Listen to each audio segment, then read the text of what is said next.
Good afternoon दोस्तों, welcome back welcome back welcome back. Good afternoon. तो स्वागत है आप लोगों का एक नए lecture of strength of materials में। तो पिछली क्लास में एक्सेली लोडेड मेंबर्स का चैप्टर स्टार्ट किया था, उसी डिस्कशन को थोड़ा आगे बढ़ाएंगे। इस लेक्चर में हम नॉन यूनिफॉर्म कंडीशंस में एलोंगेशन फाइंड आउट करना सीखने वाले हैं। ओके, तो नॉन यूनिफॉर्म कंडीशंस का मतलब क्या है? मतलब हम लोग एक तो टेपर्ड बार के क्वेश्चंस देखेंगे। टेपर्ड बार मतलब कुछ इस प्रकार के बार रहेंगे जिसमें एरिया कांस्टेंट नहीं होगा, और दूसरा सेल्फ वेट के क्वेश्चंस बनाएंगे जिसमें पी कांस्टेंट नहीं रहेगा।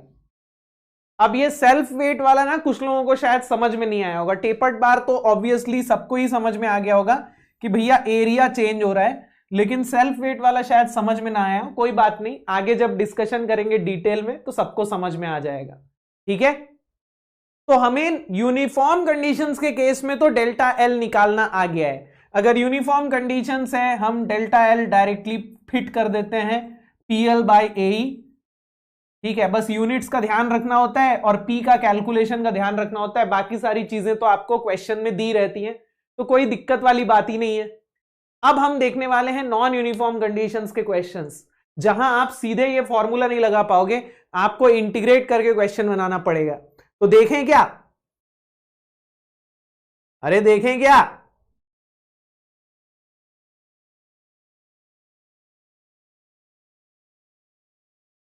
यस, देखते हैं। चलिए, तो बेटा सबसे पहले हम लोग ना टेपर्ड बार के क्वेश्चंस देखेंगे। ओके, अब टेपर्ड बार का मतलब क्या होता है? टेपर्ड बार का मतलब है कि क्रॉस सेक्शनल एरिया जो है वो कांस्टेंट नहीं है। तो अगर मैं फ्रंट से देखूंगा तो मुझे टेपर्ड बार जो है वो कुछ ऐसा देखने को मिलेगा। ओके, लेकिन साइड से ना ये रेक्टेंगुलर भी हो सकता है और सर्कुलर भी हो सकता है। ओके, तो टेपर्ड बार जो है वो दो टाइप के होते हैं, सर्कुलर क्रॉस सेक्शन के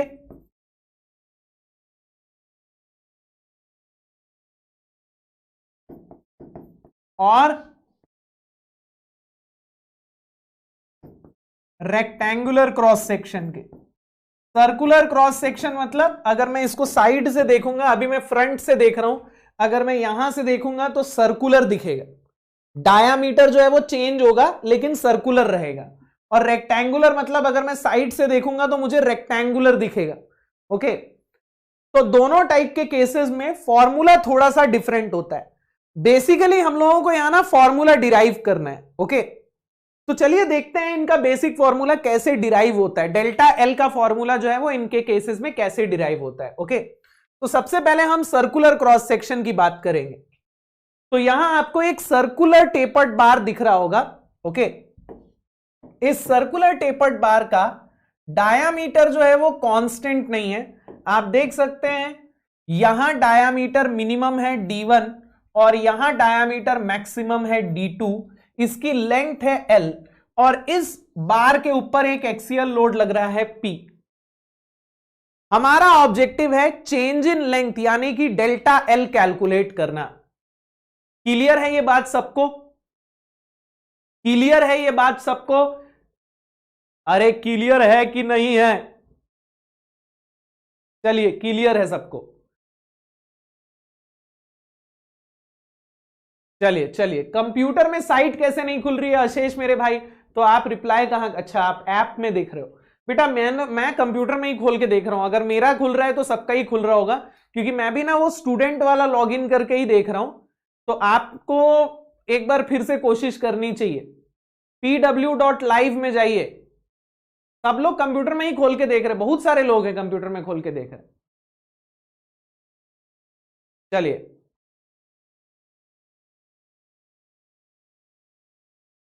न्यू यूआरएल से खुलेगा। कोई बेटा न्यू यूआरएल टाइप करके बता दो भैया को। कोई न्यू यूआरएल टाइप करके बता दो। कोई है ना यूआरएल कॉपी करके बता दो यार। चलो, अब देखो इसको सॉल्व करने के लिए आपको करना क्या है। इससे पहले हम ना बार को 2-3 टुकड़ों में बांट रहे थे, यहां हम बहुत सारे छोटे छोटे टुकड़ों में बांट देंगे, इनफाइनाइट छोटे छोटे टुकड़ों में बांट देंगे, उसमें से एक छोटा सा टुकड़ा हम लोगों को कंसिडर करना है। ठीक है, तो एक छोटा टुकड़ा ये है, मान लीजिए। ओके,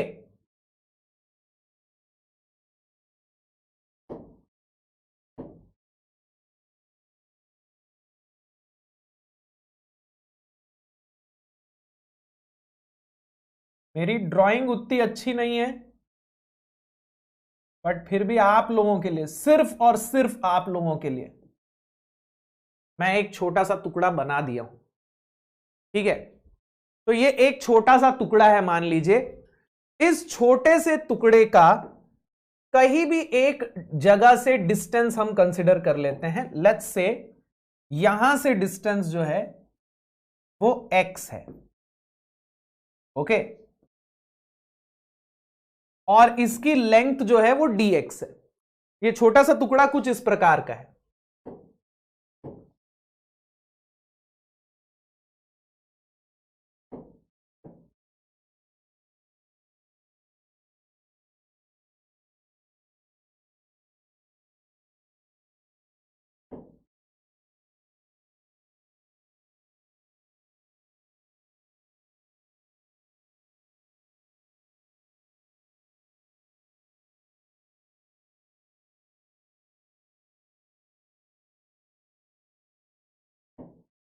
आप लोगों को समझाने के लिए देखो कितना मेहनत मारना पड़ रहा है डायग्राम बनाने के लिए।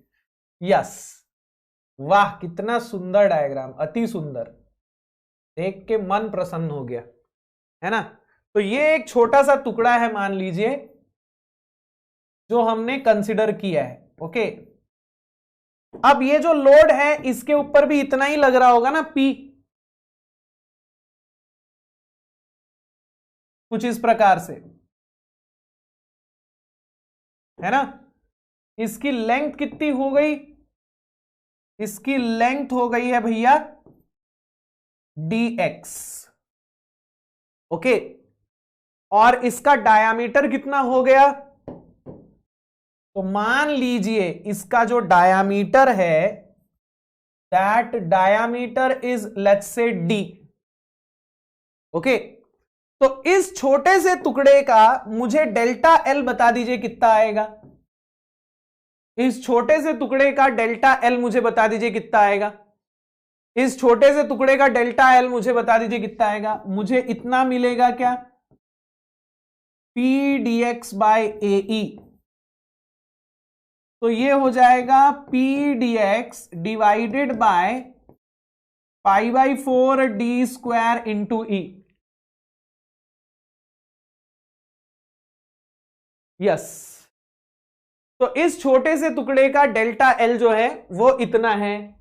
अब इसको इंटीग्रेट करेंगे तो मुझे पूरे बार का डेल्टा एल मिल जाएगा।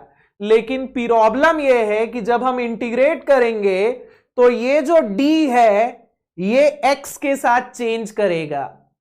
तो हमें इस d का x के साथ इक्वेशन बनाना पड़ेगा। जब हम इंटीग्रेट करेंगे तो बाकी सारी चीजें तो कांस्टेंट है, p कांस्टेंट है, e कांस्टेंट है, बट ये d जो है ये तो x के साथ चेंज करेगा ना। जैसे अगर मैं यहां बात करूं तो d जो है x इक्वल्स टू 0 पे d1 के बराबर है और x इक्वल्स टू l पे d2 के बराबर है। तो x इक्वल्स टू 0 से x इक्वल्स टू l तक d चेंज हो रहा है। तो उस d की हमारे पास इक्वेशन होनी चाहिए, x के साथ ये कैसे चेंज हो रहा है ना। तो हम d को x के टर्म्स में कैसे निकालेंगे, तो उसके लिए हम ये वाला डायग्राम बनाएंगे। हम ना ई वाला डायग्राम बनाता हूं और इस डायग्राम से हम निकालता हूं कि d जो है वो x के साथ कैसा चेंज हो रहा है। ठीक है ना।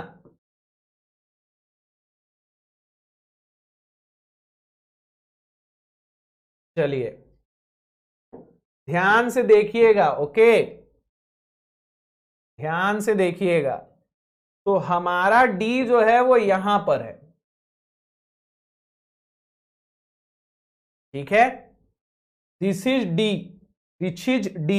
ओके, तो अगर मैं इसकी बात करूं then this will be d/2, है ना, दिस विल बी d1/2, ये सेंटर लाइन है, एंड दिस विल बी, एक सेकेंड मैंने उल्टा बना दिया है क्या? मैंने उल्टा बना दिया।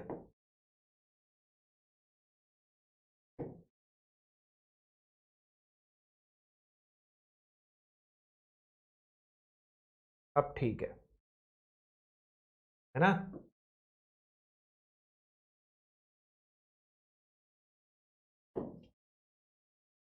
ये हो जाएगा d1/2, ये हो जाएगा d2/2। यहां तक चीजें सबको क्लियर होंगी, है ना? अब यहां मैं चाहूंगा कि आप एक लाइन खींच लीजिए कुछ इस प्रकार की, ठीक है? एक इस प्रकार की आप लाइन खींच लीजिए, ओके। अब लाइन खींच के क्या करना है, तो ध्यान दीजिएगा। अगर मुझे देखो ये d2 कितना हो जाएगा, this d2 will be equal to d1, d2/2 will be equal to d1/2 plus this distance ना, इसको मैं h बोल देता हूं। तो अगर मुझे ये h मिल गया तो मैं d2/2 निकाल सकता हूं, d2/2 will be equal to d1/2 plus h। तो basically I want to find this h, और ये h कैसे निकलेगा, तो ये h निकलेगा सिमिलर ट्रायंगल से। ये ट्रायंगल दिख रहा है आपको,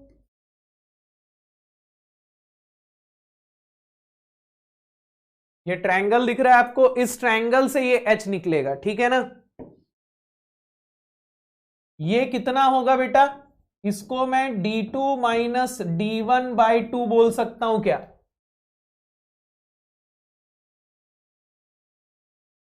देखो ध्यान से, बोल सकता हूं।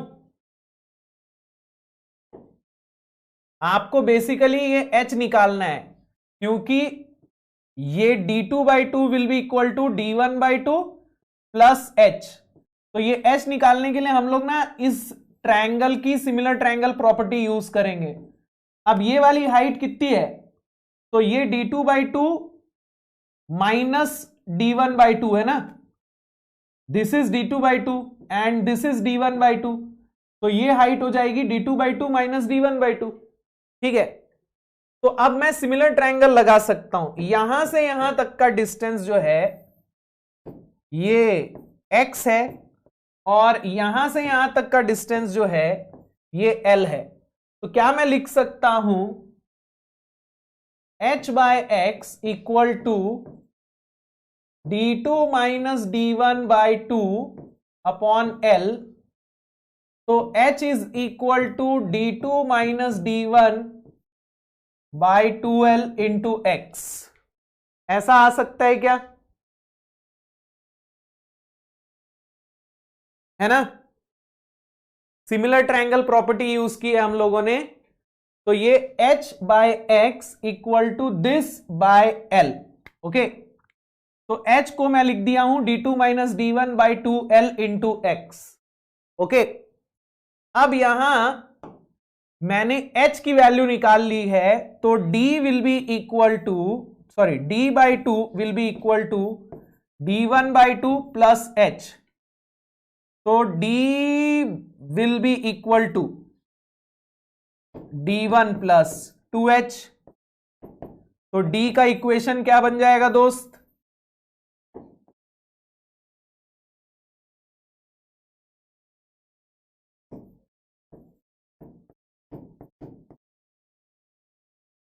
d का इक्वेशन क्या बन जाएगा, ऐसा बन जाएगा क्या, d1 plus d2 minus d1/l into x।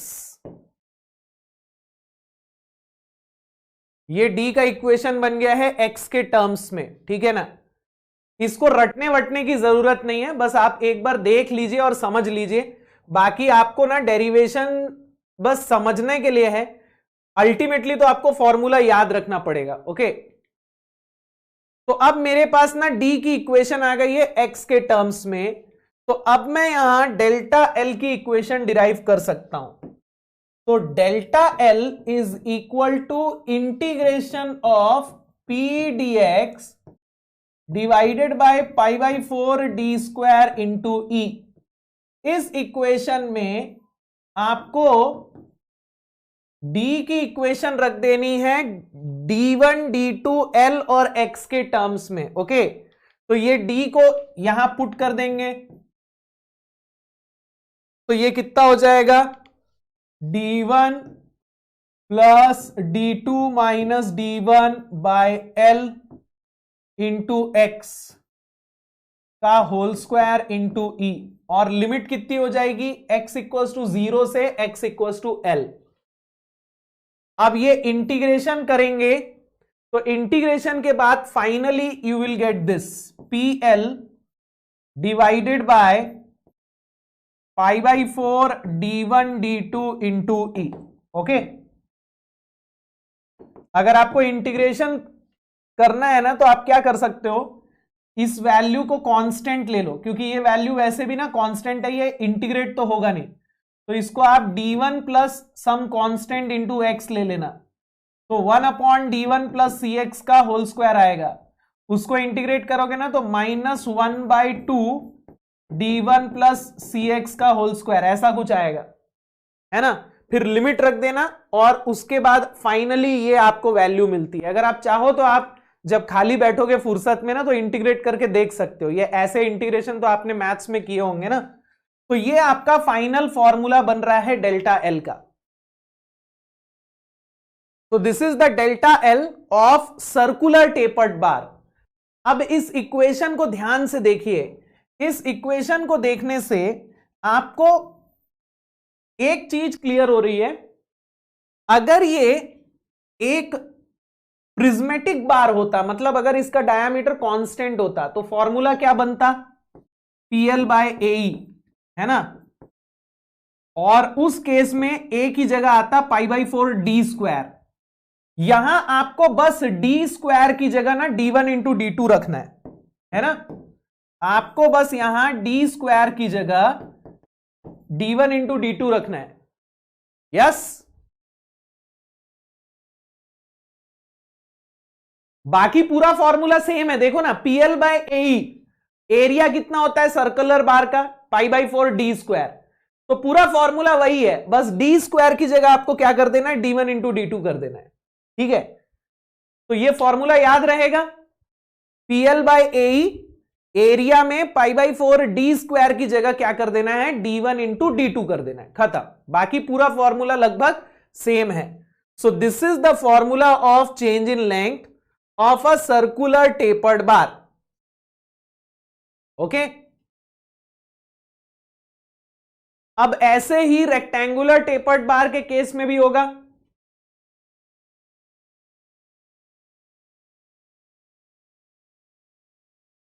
ऐसे ही रेक्टेंगुलर टेपर्ड बार के केस में भी होगा।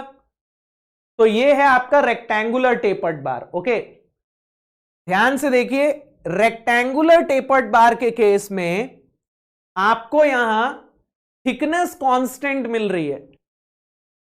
रेक्टेंगुलर टेपर्ड बार के केस में थिकनेस कांस्टेंट रहती है, हाइट चेंज होती है। देखो ये क्रॉस सेक्शन है, इस क्रॉस सेक्शन की थिकनेस सेम है बट हाइट चेंज हो रही है। यहां हाइट b1 है और यहां हाइट b2 है। ओके, तो यहां अगर मैं एक टुकड़ा कंसीडर करूंगा, एक छोटा सा टुकड़ा कंसीडर करूंगा, तो वो कुछ ऐसा आएगा। अरे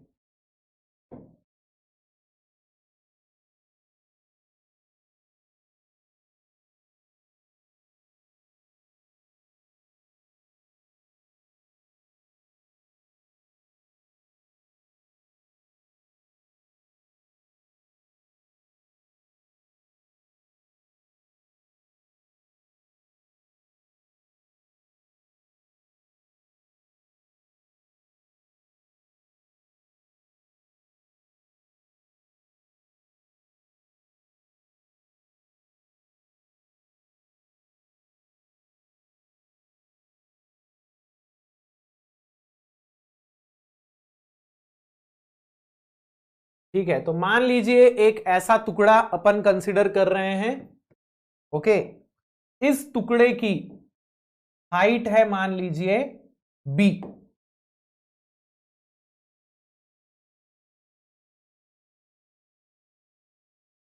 ठीक है, ये टुकड़ा यहां से x डिस्टेंस पे है, इस टुकड़े का लेंथ dx है। ओके, अब पूरा कॉन्सेप्ट सेम है, वैसे ही यहां पर भी चीज करनी है। आपको डेल्टा एल का फॉर्मूला मिलेगा, उस डेल्टा एल के फॉर्मूले में फिर आप x के टर्म्स में एरिया को रख दोगे, इंटीग्रेट कर दोगे, पूरा फॉर्मूला सेम है। ओके, तो यहां पे भी अगर मैं डेल्टा एल निकालूंगा ना, तो मेरे को डेल्टा एल क्या मिलेगा, integration of P D X divided by A E. Area कौन सा, इस टुकड़े का एरिया, और इस टुकड़े का एरिया कितना हो जाएगा, b into T into E. ठीक है ना, जैसे यहां पे π/4 डी स्क्वायर मिल रहा था ना टुकड़े का एरिया, तो यहां पे उस टुकड़े का एरिया कितना होगा, b इंटू टी होगा ना। इसका क्रॉस सेक्शन कितना होगा, हाइट इंटू थिकनेस। अब यहां जो हाइट होगी ना b, इसका अगर मैं फॉर्मूला डिराइव करूंगा तो मेरे को सेम वही फॉर्मूला मिलेगा जो यहां d का फॉर्मूला मिल रहा था। आपको यही सेम डायग्राम मिलेगा, बस d की जगह b आ जाएगा। तो सेम यही वाला डायग्राम आप कॉपी करके पेस्ट कर सकते हो, आपको सेम यही चीज मिलेगी।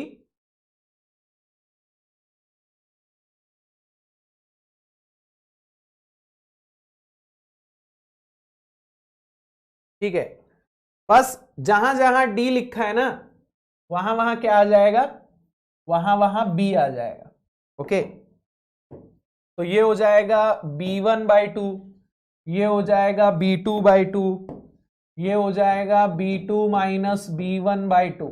ओके, तो जब मैं b का इक्वेशन डिराइव करूंगा तो मेरे को b विल इतना मिल जाएगा, b1 plus 2h,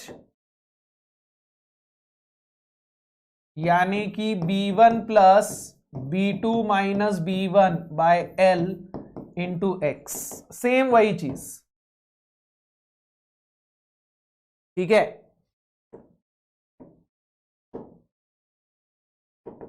so this will become delta L equal to integration of P dx upon B1 plus B2 minus B1 by L into x into T into E। यहां E भूल गया हूं मैं, from 0 to L। ठीक है, और जब हम इसको इंटीग्रेट करते हैं ना, तो हमको कुछ ऐसा इक्वेशन मिलता है, PL upon B2 minus B1 upon natural log of B2 by B1 into T into E। इसका भी आपको डायरेक्ट फॉर्मूला याद रखना है।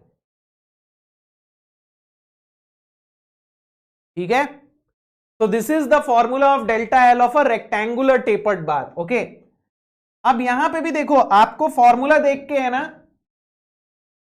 PL बाय AE की याद आएगी। अगर इसका एरिया कांस्टेंट होता तो A की जगह आता B इंटू टी। अब आ रहा है B2 minus B1 by natural log of B2 by B1 into T. तो बस B की जगह आपको ये पुट कर देना है। इसमें आपको बस ये याद रखना है कि B की जगह B2 minus B1 upon natural log of B2 by B1 ये पुट करना है। जैसे वहां डी स्क्वायर की जगह D1 इंटू D2 लिख रहे थे ना, वैसे ही यहां B की जगह B2 minus B1 upon natural log of B2 by B1 रख देना है। बाकी फॉर्मूला PL बाई AE की तरह ही है। एरिया में B इंटू टी लिखने की बजाय मैं B2 minus B1 by natural log of B2 by B1 into T लिख रहा हूं। क्लियर है क्या ये चीज?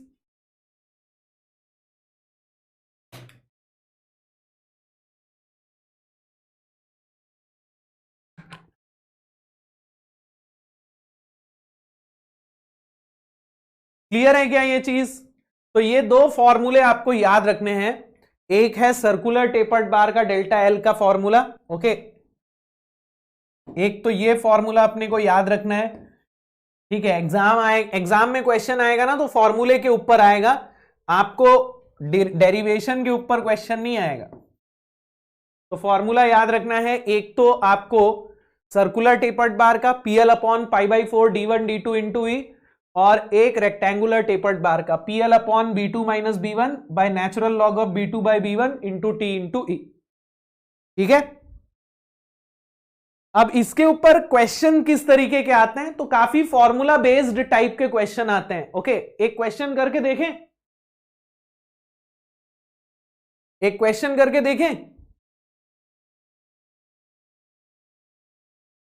चलिए एक क्वेश्चन करके देखते हैं। A bar of length L tapers uniformly from diameter 1.1d to 0.9d. Elongation is computed using mean diameter d. Approximate error in computed elongation is.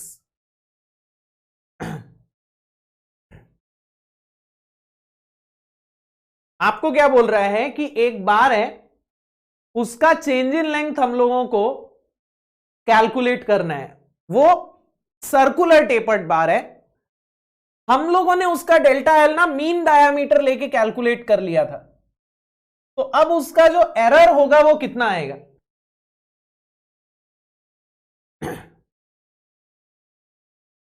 तो अगर मैं टेपर्ड बार की जगह एक प्रिज्मेटिक बार कंसिडर कर लूं, ये अपना टेपर्ड बार है,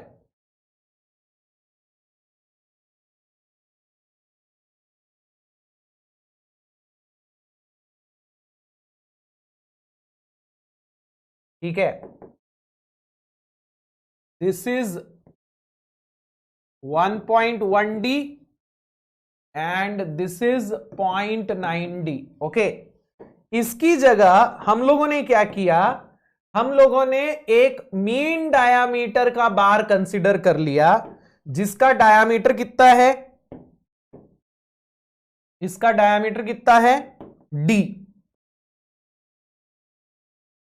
अरे भाई 0.9 और 1.1 का सेंटर जो होगा वो 1 आएगा ना, तो इसका मीन डायामीटर है d। तो अगर मैं इसकी जगह इसको लेके कंप्यूटेशन कर दूं तो परसेंटेज एरर कितना आएगा? तो यहां अगर मैं डेल्टा एल कैलकुलेट करूं तो कितना होगा, ये PL upon π/4 d1 d2 into E. तो d1 हो गया आपका 1.1d, d2 हो गया आपका 0.9d। और अगर मैं यहां कैलकुलेट करूं तो ये हो जाएगा PL upon π/4 d² into E, ठीक है। इसको मैं बोल देता हूं डेल्टा एल ऑफ 1 एंड इसको मैं बोल देता हूं डेल्टा एल ऑफ 2। तो delta L of 1 will be equal to PL upon π/4 d² into E, bracket में क्या आएगा, अगर मैं यहां से π/4 d² इंटू ई निकाल लूं तो ये हो जाएगा 1 अपॉन 1.1 इंटू 0.9, यानी 1.01 आएगा क्या?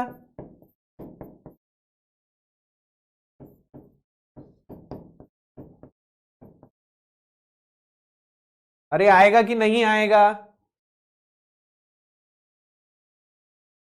आएगा कि नहीं आएगा?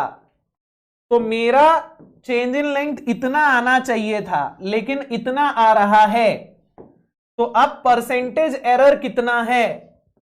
तो percentage error will be equal to जितना परसेंटेज चेंज हो रहा है और कितना परसेंट का चेंज आ रहा है। तो ये हो रहा है delta L1 minus delta L2 by delta L1 into 100, है ना। परसेंटेज चेंज कैसे निकालते हैं? जैसे मान लो मेरे पास 100 रुपए थे, अब मेरे पास 80 रुपए हैं, तो परसेंटेज चेंज कितना होता है? 100 माइनस 80 बाय 100, तो ये 20% होगा। पहले मेरे पास 100 रुपए थे, अब मेरे पास 80 रुपए है, तो कितना चेंज आया? 20% का चेंज आया ना। कैसे निकाला? 100 माइनस 80 बाय 100 इंटू 100। तो पहले मेरा चेंज इन लेंथ इतना आना चाहिए था, लेकिन अभी मेरा चेंज इन लेंथ इतना आ रहा है। तो परसेंटेज चेंज कितना हुआ? परसेंटेज एरर कितना हुआ? Delta L1 minus delta L2 by delta L1 into 100, है ना? अरे हाँ ना बोलो यार, क्लियर है? तो अब इससे आसान क्या एग्जाम्पल दूं आप लोगों को मैं? 100 रुपए, 80 रुपए। अब देखिए pi by 4 D square E, pi by 4 D square E, ये तो कैंसल हो जाएगा, है ना? PL upon pi by 4 D square E, PL upon pi by 4 D square E, ये तो कैंसल हो जाएगा। यहां बचेगा 1.01 माइनस 1 बाय 1 इंटू 100। तो परसेंटेज एरर कितना आ रहा है? 1% का आ रहा है क्या? 1% का एरर आ रहा है? 1% का एरर आ रहा है क्या? मतलब अगर मैं इसकी जगह ये ले भी लूं तो भी आंसर में ज्यादा फर्क नहीं आ रहा है, 1% का फर्क आ रहा है ना? तो किया जा सकता है कि नहीं?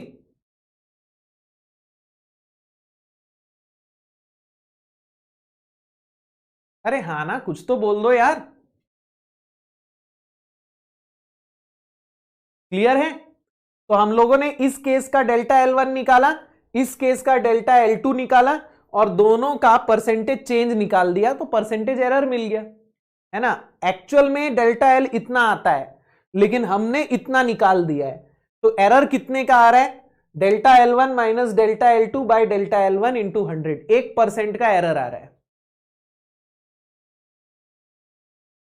चलिए, तो आपको ना बड़े फॉर्मूला बेस्ड क्वेश्चंस देखने को मिलेंगे, ज्यादा कुछ मतलब डिफिकल्ट टाइप के क्वेश्चन, ऐसा कुछ दिमाग लगाने वाले नहीं मिलेंगे। फॉर्मूला याद रखना है टेपर्ड बार का। तो टेपर्ड बार में तो उतने मजेदार क्वेश्चन नहीं मिलते। अगली कैटेगरी जो है वो बड़ी इंटरेस्टिंग है, इसमें हम लोगों को ना बहुत बढ़िया बढ़िया कॉन्सेप्ट देखने को मिलेंगे।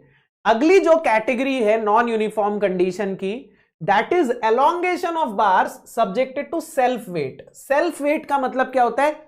खुद का वेट। ठीक है, सेल्फ वेट का मतलब क्या होता है? खुद का वेट। खुद के वेट से एलोंगेशन कितना आता है? जैसे मान लीजिए मैंने किसी बार को उल्टा लटका दिया, मान लीजिए मैंने किसी बार को उल्टा लटका दिया कुछ इस प्रकार से, ठीक है? अब इस बार पे और कोई दूसरा लोड नहीं आ रहा है, ये बार जो है ये खुद के वेट से एलोंगेट हो रहा है। इसका खुद का जो भार है वो इसको नीचे खींच रहा होगा ना, इसका वेट जो है वो इसको पकड़ के नीचे खींच रहा होगा कुछ इस प्रकार से।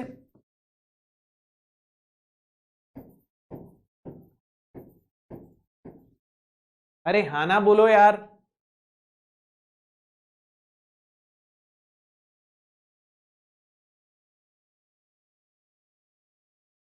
यस। अरे थोड़ा मेरे को है ना ऐसे रिस्पॉन्ड करते रहा करो भाई, सब लोग मृत आत्मा बन के मत बैठ जाए करो कि हम कुछ नहीं बोलूंगा, ऐसा मत किया करो मेरे को, वरना समझ में ही नहीं आता है कि कोई है भी कि नहीं है, आप लोगों को पता चल रहा है कि नहीं चल रहा है। ओके, कमेंट कैसे रुक जा रही है मेरे भाई? तुम ये जो लिख रहे हो ये नहीं रुक रहा है, तो कमेंट, बाकी के कमेंट क्यों रुक जा रहे हैं?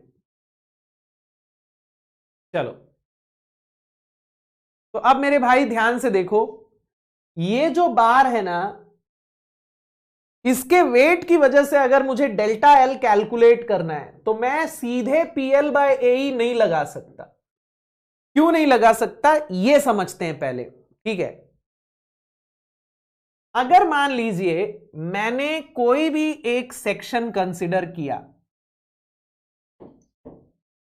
मान लीजिए मैंने एक सेक्शन लिया है एक्स एक्स, इस सेक्शन का अगर मुझे इंटरनल फोर्स निकालना है तो मैं कैसे कैलकुलेट करूंगा बताना जरा? इंटरनल फोर्स निकालने का कॉन्सेप्ट क्या है हमारा? हम किसी भी सेक्शन में इंटरनल फोर्स कैसे निकालते हैं? उस सेक्शन के किसी भी एक साइड का टोटल फोर्स निकालते हैं ना। जैसे हॉरिजॉन्टल बार था तो मैं बोल रहा था आपको कि राइट साइड का फोर्स ले लो या लेफ्ट साइड का फोर्स ले लो। अब ये वर्टिकल बार है तो राइट लेफ्ट नहीं, टॉप बॉटम करेंगे ना।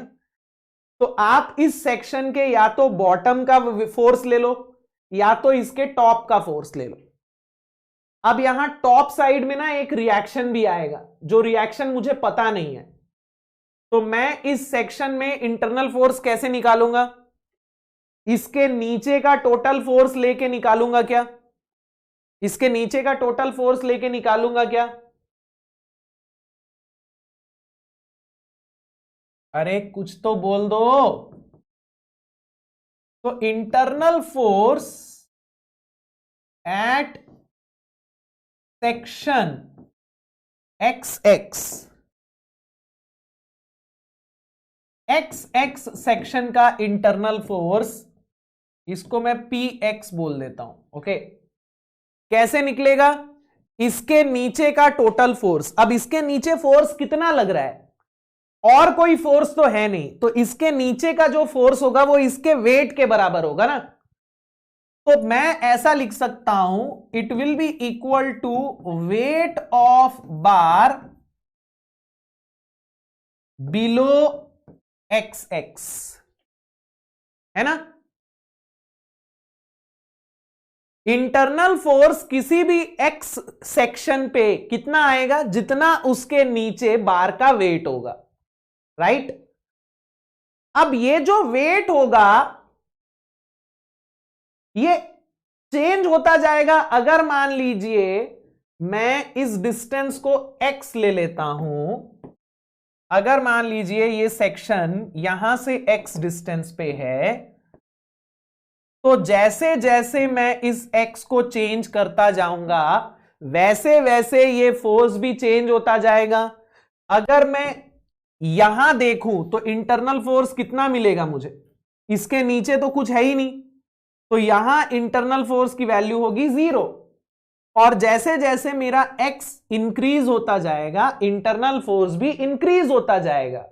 तो मेरा जो इंटरनल फोर्स है that will be a function of x। ये कांस्टेंट नहीं होगा, ये हर सेक्शन में डिफरेंट आएगा। अगर मैं यहां सेक्शन लूंगा तो p की वैल्यू अलग आएगी, यहां लूंगा तो अलग आएगी, यहां लूंगा तो अलग आएगी, यहां लूंगा तो अलग आएगी। तो p जो है वो x के साथ वैरी कर रहा है। तो ये एक नॉन यूनिफॉर्म कंडीशन है।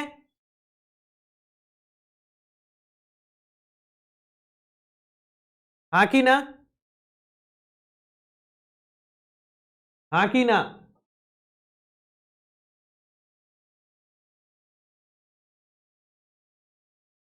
यस, वेरी गुड यार, वेरी गुड वेरी गुड, बहुत बढ़िया। तो आपको ना इस पार्ट का वेट निकाल लेना है x के टर्म्स में। तो आपको p की एक इक्वेशन मिल जाएगी x के टर्म्स में, है ना। कैसे निकालेंगे हम लोग? अगर मुझे इस पार्ट का वेट निकालना है तो मैं कैसे निकालूंगा? तो इसके लिए हम लोग क्या करते हैं ना, px को हम ऐसा लिख सकते हैं, weight per unit volume multiplied by volume of the bar below x x. इस तरीके से मैं px निकाल सकता हूं। ठीक है, कैसे निकालेंगे? वेट पर यूनिट वॉल्यूम, ये क्या होता है? ये एक प्रॉपर्टी होती है मटेरियल की। Okay, weight per unit volume जो होती है ना, ये एक मटेरियल की प्रॉपर्टी होती है।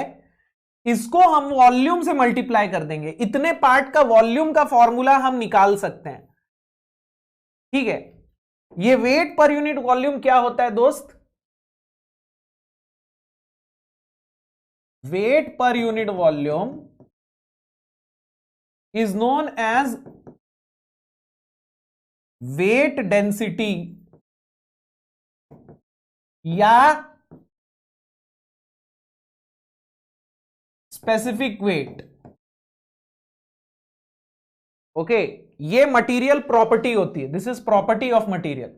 ओके,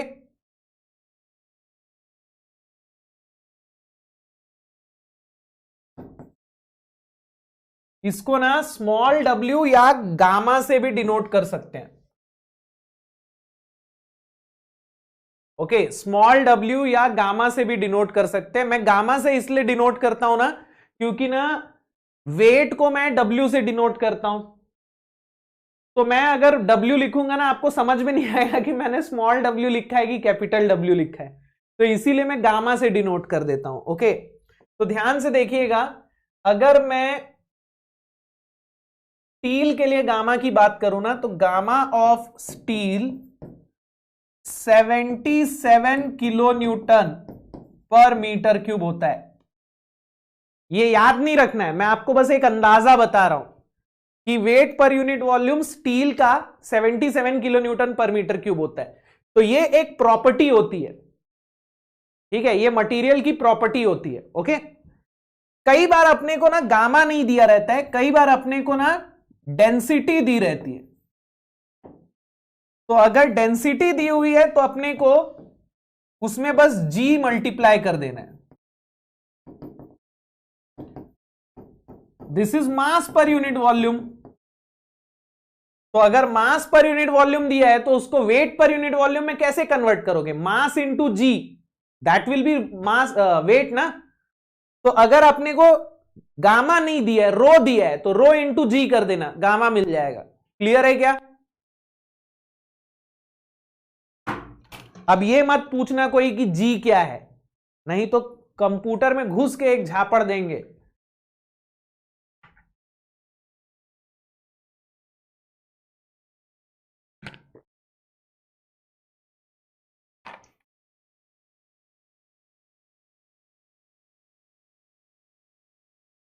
ठीक है, चलिए,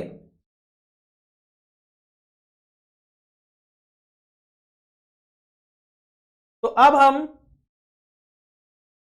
एलोंगेशन ऑफ बार्स देखेंगे सेल्फ वेट की वजह से। ओके, अब यहां अपने को ना दो टाइप के बार्स कंसीडर करने।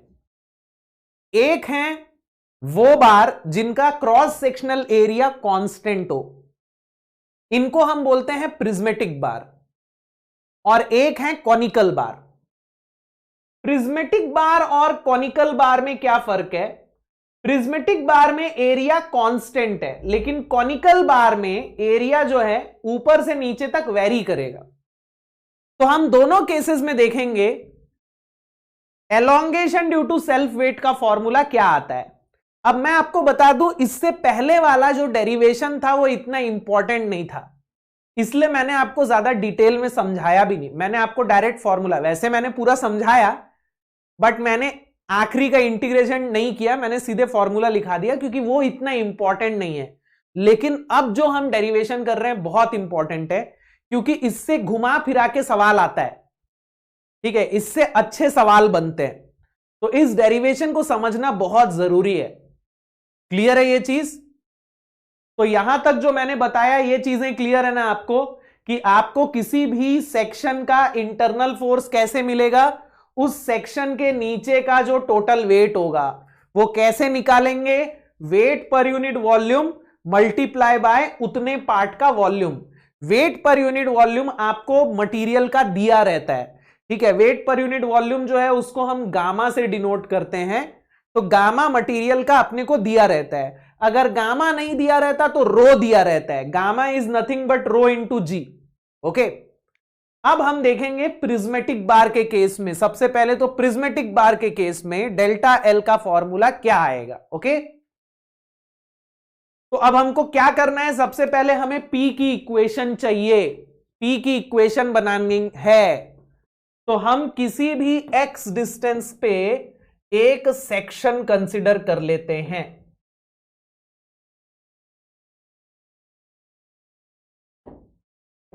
लेट्स से एक छोटू सा एलिमेंट है, लेट्स से एक छोटू सा एलिमेंट है, यहां से एक्स डिस्टेंस पे, और इस एलिमेंट की लेंथ कितनी है? इस एलिमेंट की लेंथ dx है।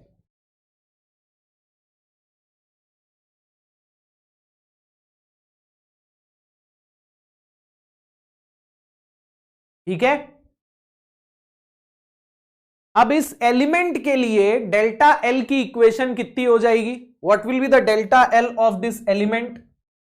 इस एलिमेंट के लिए delta L will be equal to इस एलिमेंट का इंटरनल फोर्स, जिसको मैं px लिख देता हूं, इस एलिमेंट की लेंथ जो कि dx है, इस एलिमेंट का एरिया जो कि बार के एरिया के बराबर होगा, क्योंकि यहां एरिया कांस्टेंट है तो बार का एरिया और इस एलिमेंट का एरिया सेम होगा, और इस एलिमेंट का यंग्स मॉड्यूलस। तो ये क्या आ गया? This is the change in length of the element. इस छोटे से टुकड़े का चेंज इन लेंथ है, और अगर इसको इंटीग्रेट कर दिया जाए तो आपको इस पूरे बार का चेंज इन लेंथ मिल जाएगा। लेकिन इंटीग्रेट करने के लिए आपको px की इक्वेशन चाहिए रहेगी। वो इक्वेशन कहां से मिलेगी? अब भी थोड़े देर पहले हम लोगों ने इसी चीज को डिस्कस किया था, that the px will be equal to weight per unit volume multiplied by volume of bar below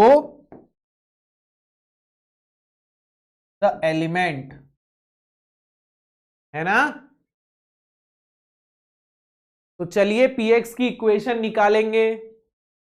तो px की इक्वेशन क्या बनेगी मेरे भाई? वेट पर यूनिट वॉल्यूम को मैं गामा लिख देता हूं, multiplied by volume of this much part. इस पार्ट का वॉल्यूम लेना है, ओके? इस पार्ट का वॉल्यूम लेना है, इस एलिमेंट के नीचे जो भी वेट लटक रहा है उसका वॉल्यूम लेना है। तो ये वॉल्यूम कितना आएगा दोस्त? What will be this volume? इसका एरिया कितना है? इसका एरिया a है, और यहां से यहां तक का डिस्टेंस x है, तो rho into A into x आ जाएगा क्या? Rho into A into x आ जाएगा क्या? आ जाएगा ना? Yes, very good, very good. तो इसको उठा के आप यहां पुट कर दीजिए, तो डेल्टा एल की इक्वेशन क्या बन जाएगी दोस्त? Integration gamma A X D X divided by A E, और इसको इंटीग्रेट करेंगे 0 से L तक। अब यहां a और a कैंसल हो जाएगा, गामा और e बाहर आ जाएगा, this will become 0 to L x dx, है ना? So what will be the equation of delta L? Gamma L square by 2e. This will be the equation of delta L. Gamma L square by 2e.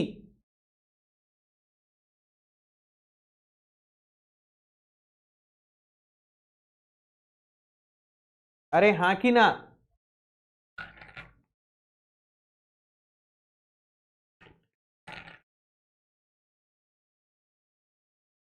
जहां gamma क्या है? Gamma is the specific weight, L is the length, and E is the Young's modulus, okay?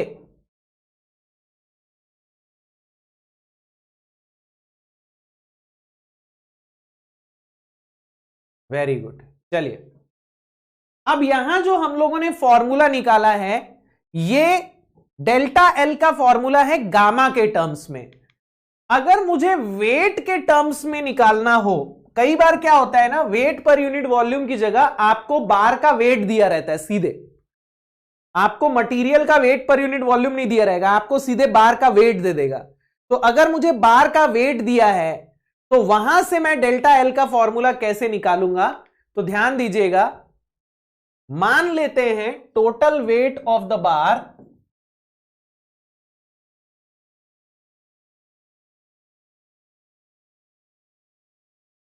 W है, तो W को मैं क्या लिख सकता हूं, weight per unit volume multiplied by total volume. ये पूरे बार का वेट है, ठीक है ना। यहां अभी मैं x डिस्टेंस तक का वेट नहीं निकाल रहा हूं, मैं पूरे बार का वेट निकाल रहा हूं। तो पूरे बार का वेट कितना हो जाएगा, गामा ए एल हो जाएगा, है ना। गामा मल्टीप्लाइड बाय पूरे बार का वॉल्यूम ए इंटू एल। तो यहां से गामा को मैं W बाय ए एल लिख सकता हूं क्या, गामा को मैं W बाय ए एल लिख सकता हूं क्या। तो अब डेल्टा एल का फॉर्मूला क्या है, gamma L square bye 2E। उसमें गामा की जगह मैं रख देता हूं W बाय ए एल। तो यहां से डेल्टा एल आ जाएगा WL बाय 2AE।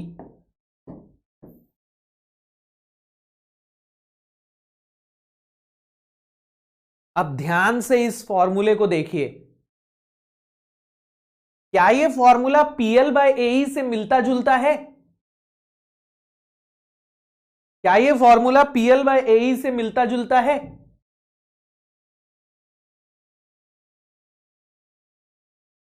बस यहां P की जगह क्या आ गया है,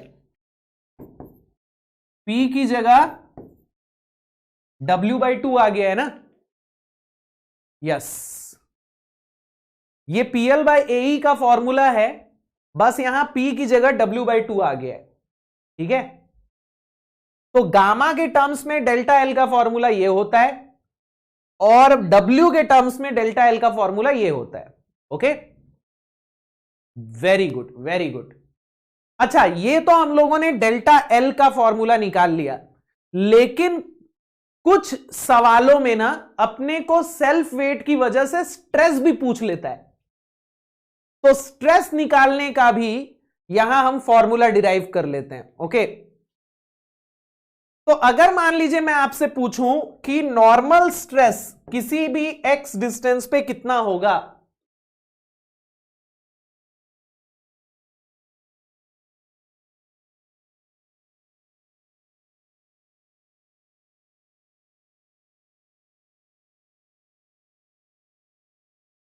तो यहां सिग्मा क्या आ जाएगा, what will be the value of sigma,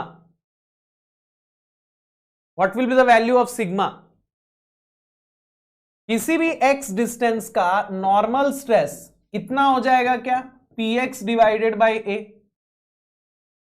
अरे भाई, फोर्स अपॉन एरिया, और फोर्स कितना है, px है ना। किसी भी x डिस्टेंस पे फोर्स कितना आएगा, इतना आएगा ना, किसी भी x डिस्टेंस पे। मतलब मान लीजिए मैं आपको इस एरिया पे स्ट्रेस पूछूंगा, then it will be this force divided by area, और px कितना है, px is gamma ax divided by area. तो यहां से sigma at any distance x is equal to gamma into x, है ना। Sigma at any distance x is equal to gamma into x. तो यहां आपको सिग्मा जो मिल रहा है वो x के साथ कैसे वैरी कर रहा है, जो सिग्मा है वो x के साथ कैसे वैरी कर रहा है, लीनियरली वैरी कर रहा है क्या, सिग्मा x के साथ लीनियरली वैरी कर रहा है। यानी कि अगर ये बार है जो कि टॉप पे फिक्स है, तो टॉप से बॉटम तक स्ट्रेस लीनियरली वैरी करेगा। सबसे ज्यादा स्ट्रेस डेवलप होगा टॉप पे, जहां x की वैल्यू L के बराबर होगी, और सबसे कम बॉटम पे, जहां x की वैल्यू 0 होगी। तो सिग्मा मैक्सिमम जो है वो यहां आएगा, sigma maximum will be gamma into L, और किसी भी x डिस्टेंस का सिग्मा जो रहेगा that will B gamma into x,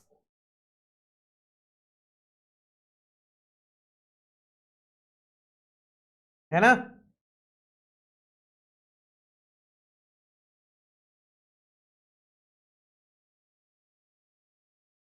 है कि नहीं, कुछ ऐसा डायग्राम बनेगा सिग्मा का, यहां सिग्मा की वैल्यू जो है वो 0 है, यहां सिग्मा की वैल्यू जो है वो 0 है, और जैसे जैसे x बढ़ाते जाओगे सिग्मा की वैल्यू बढ़ती जाएगी, टॉप पे सिग्मा की वैल्यू मैक्सिमम हो जाएगी गामा इंटू एल।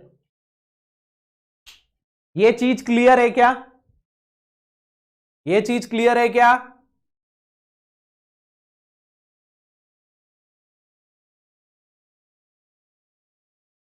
ये चीज क्लियर है? तो prismatic bar subjected to self weight clear है सबको? आपको फॉर्मूले कौन कौन से याद रखने हैं? तो आपको ये वाला फॉर्मूला याद रखना है, ठीक है, ये वाला फॉर्मूला याद रखना है। ये याद नहीं भी रखोगे तो भी चलेगा, क्योंकि अगर आपसे सिग्मा निकालने के लिए आएगा ना, तो आपको बस इतना पता होना चाहिए कि इंटरनल फोर्स कैसे निकालते हैं। ये वाला कॉन्सेप्ट आपको पता है ना, इंटरनल फोर्स कैसे निकालते हैं, then internal force divided by area, then you will get the stress. ठीक है, अब आ जाइए कॉनिकल बार में। तो मान लीजिए हमारे पास एक कॉनिकल बार है, ओके। अब इस कॉनिकल बार का डेल्टा एल का फॉर्मूला डिराइव करना है, तो यहां भी हमारा कॉन्सेप्ट सेम रहेगा। यहां पे भी हम एक छोटा सा एलिमेंट कंसीडर करेंगे,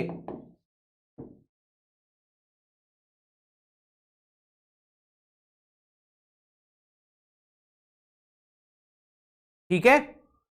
यहां पे भी हम एक छोटा सा एलिमेंट कंसीडर करेंगे, ओके।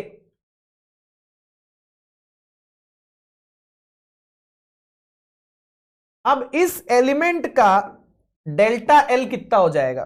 मान लेते हैं इस एलिमेंट के लिए एरिया है ए डैश, इस एलिमेंट का एरिया जो है ए डैश। ए डैश क्या है?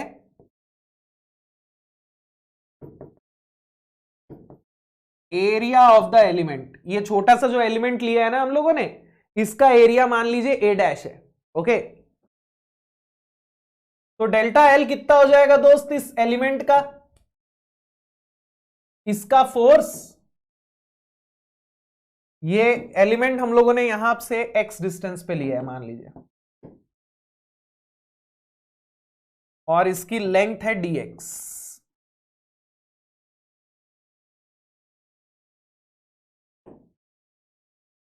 This is x and this is dx।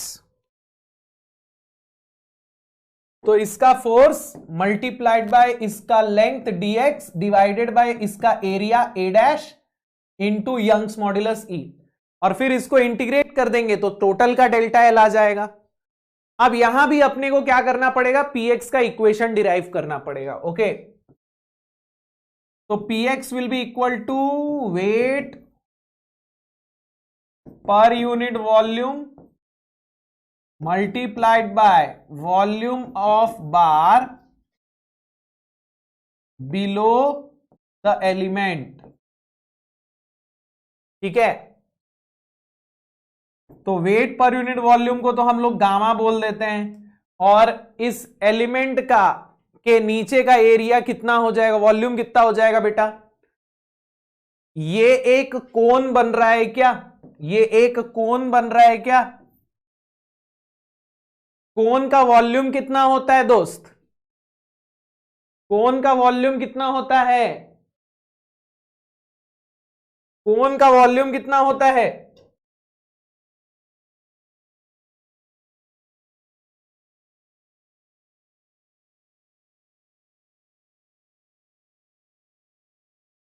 कोन का वॉल्यूम कितना होता है, किसी को पता है क्या? नहीं पता है?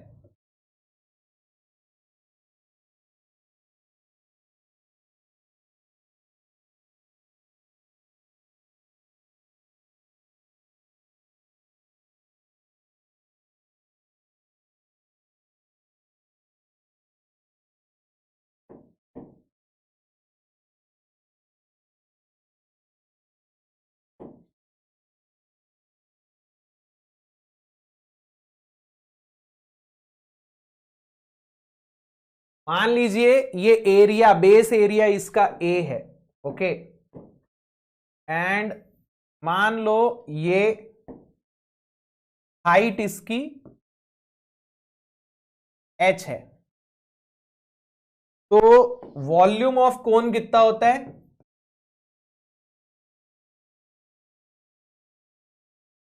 It is equal to 1/3 into A into H.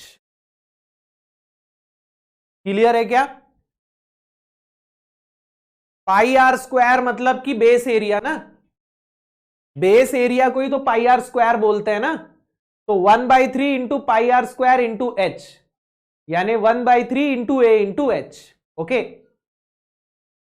तो इसका, इस कोन का जो एलिमेंट के नीचे है, बेस एरिया कितना होगा? एलिमेंट के एरिया के बराबर होगा क्या?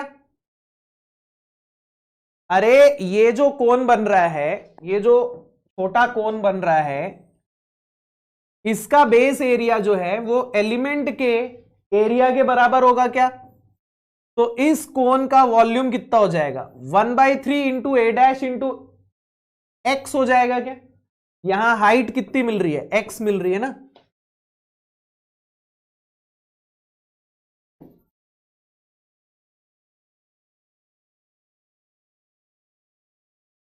अरे हाँ ना बोलो यार। तो यहां अपने को px का फॉर्मूला मिल चुका है, अब इसको उठा के यहां रख दीजिए, तो ये हो जाएगा डेल्टा एल इक्वल्स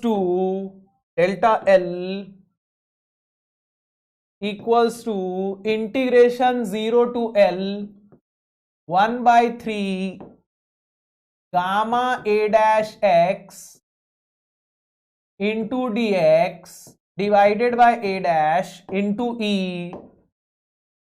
तो यहां ए डैश कैंसल हो जाएगा, ये गामा अपॉन 3e बाहर आ जाएगा, ये हो जाएगा एक्स डी एक्स।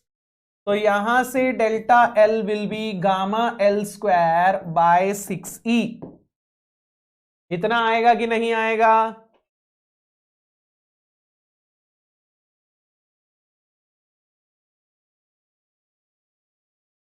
आएगा ना दोस्त?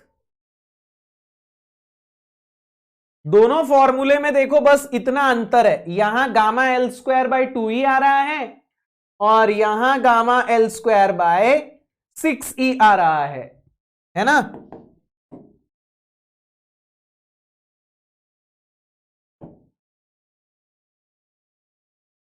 ठीक है, चलो, तो ये तो हो गया गामा के टर्म्स में। अब मेरे भाई मुझे W के टर्म्स में निकाल के बता दोगे क्या? W के टर्म्स में अगर टोटल वेट बार का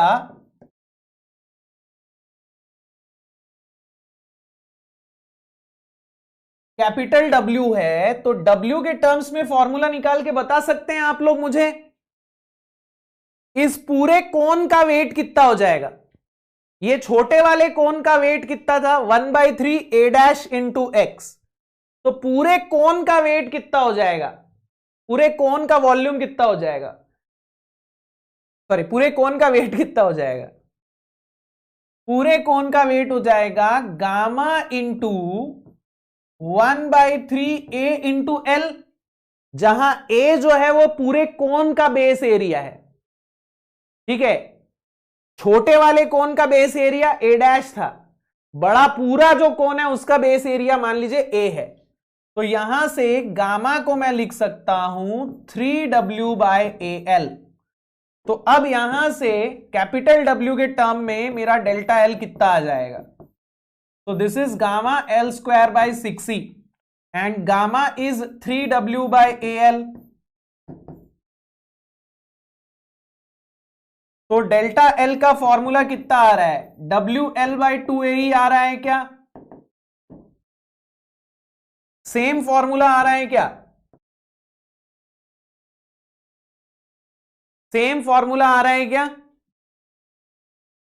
वेरी गुड यार, very good very good, same formula आ रहा है WL/2AE। तो गामा के टर्म्स में फॉर्मूले में थोड़ा सा चेंज है, गामा के टर्म्स में है WL/2AE, sorry gamma L square by 2e, वहां gamma L square by 6e। But W के टर्म्स में देखो, यहां पे भी WL/2AE, वहां पे भी WL/2AE। 2AE, है ना। अब जल्दी से इसके स्ट्रेस का फॉर्मूला भी निकाल लें क्या? इसके स्ट्रेस का फॉर्मूला भी निकाल लें। अरे जल्दी से इसके स्ट्रेस का फॉर्मूला भी निकाल लेते हैं ना।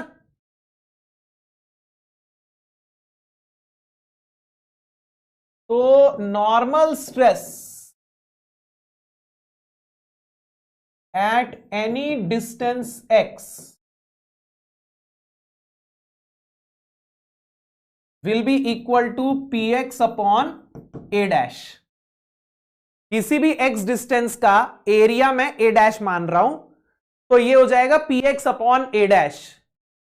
अब यहां px कितना है? 1/3 gamma a dash into x divided bye a dash. तो a डैश कैंसल हो जाएगा, तो आपको यहां सिग्मा मिलेगा गामा x/3। वहां मिल रहा था गामा x, यहां मिलेगा गामा x/3, है ना। तो यहां भी नॉर्मल स्ट्रेस जो है वो लिनियरली ही वेरी करेगा, बस उसकी मैक्सिमम वैल्यू गामा x नहीं होगी, उसकी मैक्सिमम वैल्यू हो जाएगी, सॉरी गामा l नहीं होगी, गामा l/3 होगी। तो अगर मैं यहां एक कॉनिकल बार कंसिडर करूं, इसको उल्टा लटका दूं,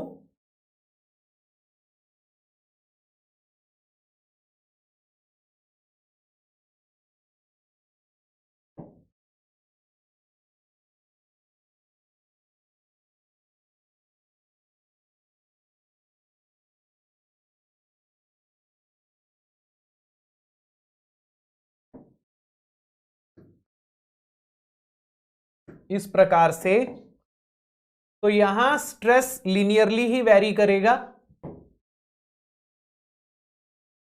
स्ट्रेस की मैक्सिमम वैल्यू टॉप पे आएगी, इसकी वैल्यू हो जाएगी गामा l/3, और किसी भी x डिस्टेंस पे it will B gamma x/3,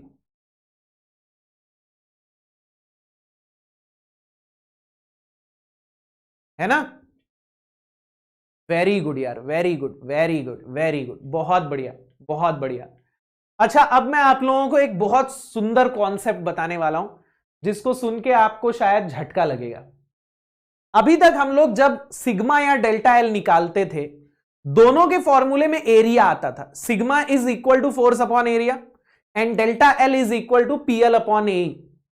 यानी कि अभी तक हम जब एक्सियल लोड की वजह से सिग्मा या डेल्टा एल निकाल रहे थे, दोनों एरिया पे डिपेंडेंट थे। लेकिन अब हम लोगों ने जब सेल्फ वेट का फॉर्मूला देखा, तो देखिए डेल्टा एल के फॉर्मूले में भी एरिया नहीं है और सिग्मा के फॉर्मूले में भी एरिया नहीं है। तो क्या मैं ये बोल सकता हूं कि delta L and sigma due to self weight, क्या मैं ये कॉन्सेप्ट बोल सकता हूं कि due to self weight, due to self weight delta L and sigma are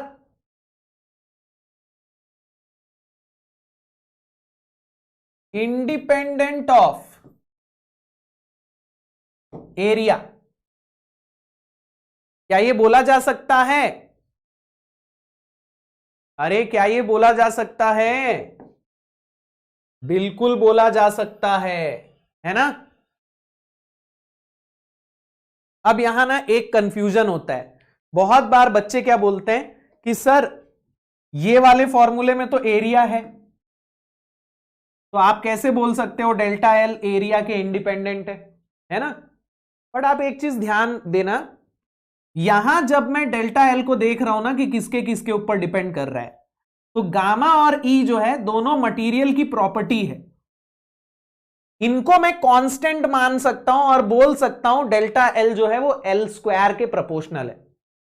लेकिन यहां मैं W को कांस्टेंट नहीं मान सकता। मैं नहीं बोल सकता कि डेल्टा एल जो है वो L और A के प्रोपोर्शनल है। W कांस्टेंट नहीं होगा ना, तो क्या मैं इस फॉर्मूले को देख के बता सकता हूं कि डेल्टा एल और ए के प्रोपोर्शनल है या नहीं? यहां W कांस्टेंट नहीं है, यहां W खुद लेंथ और एरिया पे डिपेंड कर रहा है ना, देख सकते हो आप, W is equal to gamma into this. तो इस फॉर्मूले से आप ये नहीं बता सकते कि डेल्टा एल एरिया पे डिपेंड कर रहा है या नहीं कर रहा है। अगर आपको देखना है तो ये फॉर्मूला देखो, क्योंकि यहां गामा और ई मटेरियल की प्रॉपर्टी है, ये दोनों मटेरियल पे डिपेंड करेगा, तो इनको मैं हटा सकता हूं और फिर मैं देखूंगा तो डेल्टा एल जो है वो सिर्फ एल स्क्वायर के प्रोपोर्शनल है, एरिया पे डिपेंड नहीं कर रहा है। क्लियर है?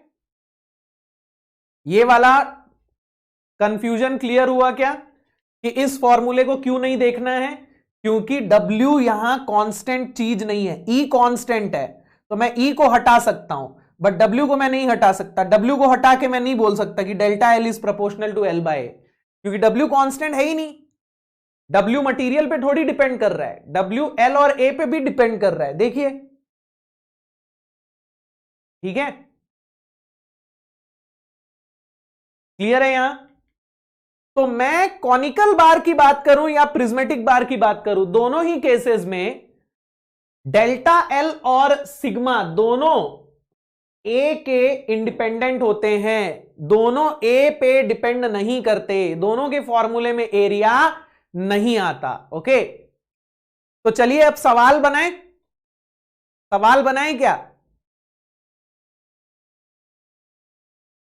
चलिए एक बेहतरीन सवाल बनाते हैं। इस सवाल से आपके ना दिमाग के सारे कंफ्यूजन्स दूर हो जाएंगे।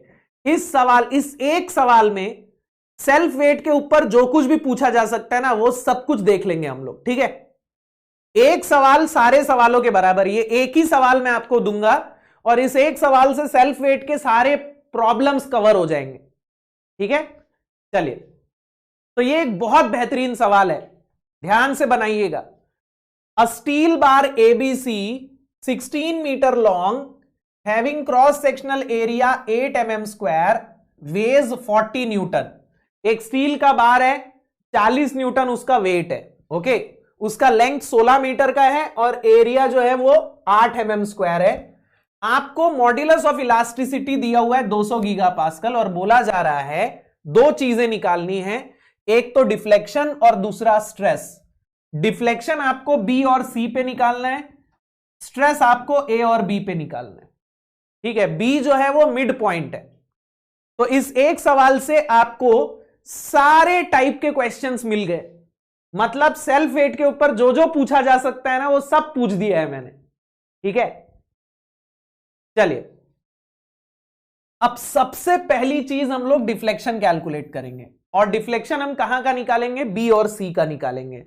अब पहले सी का डिफ्लेक्शन निकाल लेते हैं, क्योंकि सी का डिफ्लेक्शन बड़ी आसानी से मिल जाएगा। ओके, तो सबसे पहले डिफ्लेक्शन निकाल लेते हैं। तो डिफ्लेक्शन ऑफ सी कैसे मिलेगा मेरे भाई? डेल्टा सी कैसे मिलेगा मेरे भाई? पिछली क्लास में ही देखा था ना, डिफ्लेक्शन कैसे निकालते हैं।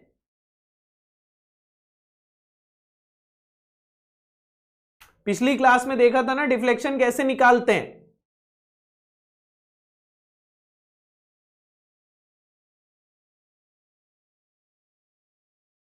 Deflection of change in length of AC, very good. क्योंकि यहां हम AC का जब डिफ्लेक्शन निकालेंगे तो A फिक्स है, सिर्फ C मूव करेगा, तो जितना C मूव करेगा वो उसका डिफ्लेक्शन हो जाएगा, है ना। चलिए, अब A से लेके C तक का चेंज इन लेंथ का डायरेक्ट फॉर्मूला है हमारे पास। क्या है? यहां हमें क्या दिया हुआ है? यहां हमें वेट पर यूनिट वॉल्यूम नहीं दिया है, यहां हमें टोटल वेट दिया हुआ है। तो टोटल वेट का फॉर्मूला क्या है दोस्त? WL/2AE है ना, WL/2AE है ना, टोटल वेट के टर्म्स में फॉर्मूला। अब फॉर्मूले में वैल्यूज को रख दीजिए दोस्त। तो W अपने को 40 न्यूटन दिया हुआ है, लेंथ अपने को 16 मीटर दिया है, तो 16 इंटू 10⁻³ करना पड़ेगा दोस्त। mm में निकालना है ना, तो 16 इंटू 10⁻³ करना पड़ेगा। एरिया 8 mm स्क्वायर दिया हुआ है और यंग्स मॉड्यूलस 200 गीगा पास्कल है, तो उसको मेगा पास्कल में कन्वर्ट करना पड़ेगा दोस्त। तो यहां यूनिट सबको क्लियर है क्या? यूनिट में किसी को कोई दिक्कत नहीं होनी चाहिए, कोई डाउट नहीं होना चाहिए। तो यहां आपको ये कितना मिल रहा है दोस्त? ये हो जाएगा 16 16 कैंसल, ये 20 हो जाएगा, ठीक है ना। 10 to the power 3 10 to the power 3 cancel हो जाएगा। ओके, तो 20 डिवाइडेड बाय 100, ये 0.2 आ रहा है क्या? 0.2 mm। वेरी गुड, चलो बहुत बेहतरीन। तो डिफ्लेक्शन ऑफ सी मिल चुका है 0.2 mm। अब मुझे जल्दी से बता दो, डिफ्लेक्शन ऑफ बी 0.1 mm आ रहा है क्या? डिफ्लेक्शन ऑफ सी अगर 0.2 mm आ रहा है, तो क्या डिफ्लेक्शन ऑफ बी 0.1 mm होगा? डिफ्लेक्शन ऑफ सी 0.2 mm है, डिफ्लेक्शन ऑफ सी 0.2 mm है, तो क्या मैं बोल सकता हूं डिफ्लेक्शन ऑफ बी 0.1 mm है? बोल सकते हैं क्या? डिफ्लेक्शन ऑफ सी 0.2 mm, तो डिफ्लेक्शन ऑफ बी 0.1 mm हो जाएगा ना? अरे हाँ ना, कुछ तो बोल दो यार।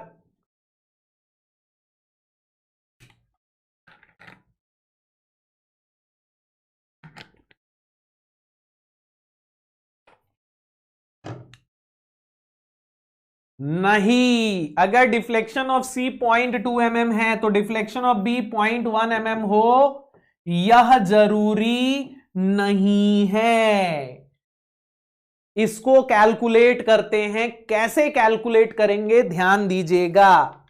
अगर मुझे डिफ्लेक्शन ऑफ बी निकालना है तो मैं क्या निकालूंगा दोस्त? अगर मुझे डिफ्लेक्शन ऑफ बी निकालना है तो मैं क्या निकालूंगा दोस्त? अगर मुझे डिफ्लेक्शन ऑफ बी निकालना है तो मैं क्या निकालूंगा? Change in length of A B, ठीक है। अब यहां पे ना एक छोटा सा कॉन्सेप्ट है, अगर नहीं समझोगे ना तो सवाल गलती बनाओगे। ध्यान से समझिएगा, ध्यान से समझिएगा। अगर मुझे ए से लेके बी तक का चेंज इन लेंथ कैलकुलेट करना है, तो मैं यहां क्या करता हूं, बी से लेके सी तक के बार को हटा देता हूं। ओके, मैं बी से लेके सी तक के बार को हटा देता हूं। अब ध्यान दीजिएगा दोस्त, हां, मैंने क्या किया, मुझे ना ए से बी तक का चेंज इन लेंथ चाहिए था, मुझे क्या निकालना है, डिफ्लेक्शन ऑफ बी। तो मैं ए से लेके बी तक का चेंज इन लेंथ निकालना चाहता हूं। ओके, अब ए से लेके बी तक का चेंज इन लेंथ निकालना है अगर, तो मैं बीसी को हटा देता हूं। बट जब मैं बीसी को हटाऊंगा तो मुझे क्या करना पड़ेगा, ध्यान देना। अगर मैं ए से बी के बीच में कोई सेक्शन लेता हूं तो इस सेक्शन का इंटरनल फोर्स कितना होगा? अगर मैं ए से बी के बीच में कोई सेक्शन लेता हूं तो इस सेक्शन का इंटरनल फोर्स कितना होगा? इसके नीचे का टोटल फोर्स होगा क्या? इसके नीचे का टोटल फोर्स होगा क्या?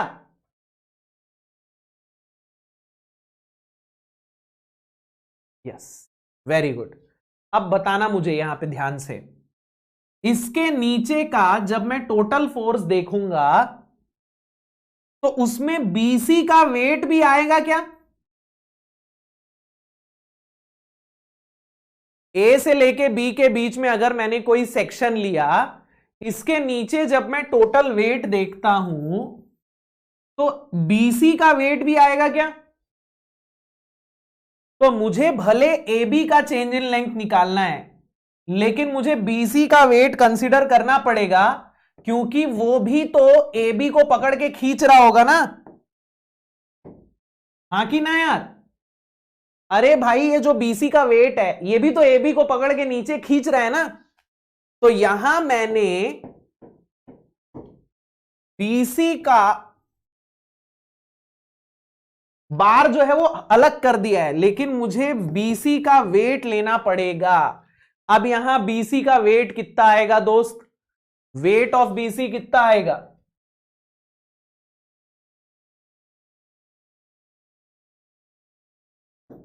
वेट ऑफ बीसी कितना आएगा? टोटल वेट का आधा आएगा क्या? क्योंकि ये सिमेट्रिक है ना। अरे भाई यहां सिमेट्री है तो टोटल वेट जो होगा उसका आधा बीसी का वेट होगा और उसका आधा एबी का वेट होगा, है ना। 40 न्यूटन में 20 न्यूटन बीसी का वेट, 20 न्यूटन एबी का वेट, तो ये हो जाएगा 40/2, यानी कि WBC विल बी 20 न्यूटन, हाँ कि ना, है ना। तो भाई आपको यहां ना BC का वेट भी लेना पड़ेगा 20 न्यूटन। तो अब ध्यान दीजिएगा, अब यहां जब मैं AB का चेंज इन लेंथ निकालूंगा तो मुझे सेल्फ वेट की वजह से भी चेंज इन लेंथ मिलेगा और मुझे इस फोर्स की वजह से भी चेंज इन लेंथ मिलेगा। तो आपको यहां फॉर्मूला लगाना पड़ेगा, कौन सा? एक तो gamma L square bye, sorry, एक तो यहां आपको फॉर्मूला मिलेगा WL/2AE और एक फॉर्मूला मिलेगा WL/AE, है ना। इसको मैं PL/AE लिख देता हूं।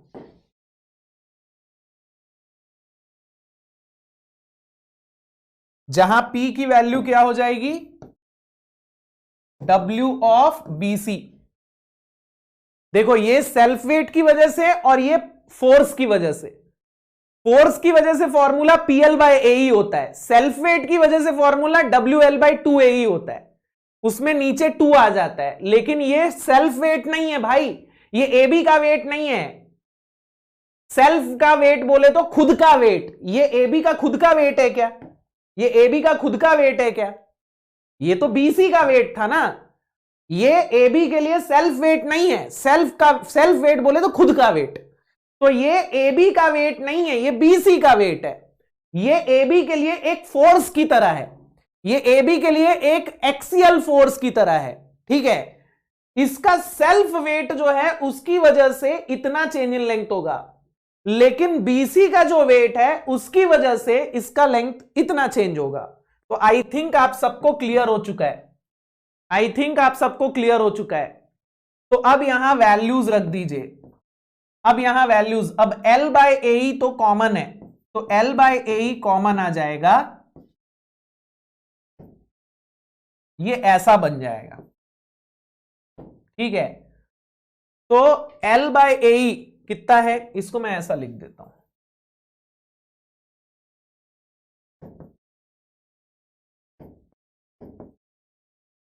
L/AE कितना है, तो इसकी लेंथ 8 मीटर है ना, AB की लेंथ 8 मीटर है, एरिया 8 mm है, यंग्स मॉडुलस 200 इंटू 10⁻³ है। AB का वेट जो होगा वो 20 न्यूटन होगा और BC का वेट भी 20 न्यूटन है। तो मुझे बता दीजिए डेल्टा B कितना आ रहा है, मुझे बता दीजिए डेल्टा B कितना आ रहा है, मुझे बता दीजिए डेल्टा B कितना आ रहा है।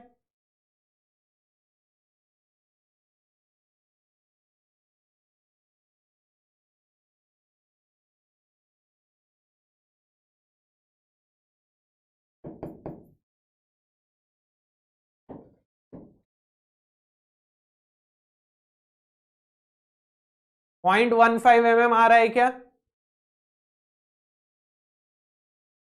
वेरी गुड यार, very good very good, 0.15 mm। तो C का डिफ्लेक्शन 0.2 mm है और B का डिफ्लेक्शन जो है वो 0.15 mm है, ओके। इसको निकालने का एक और तरीका भी है, इसको निकालने का एक और तरीका भी है, ओके। एक ऑल्टरनेट मेथड भी है, वो ऑल्टरनेट मेथड भी मैं आपको बता देता हूं।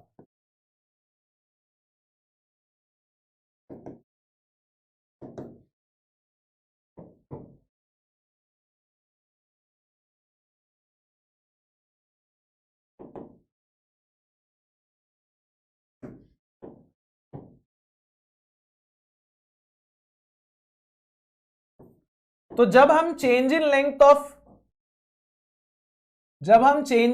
ऑफ AB निकाल रहे हैं ना,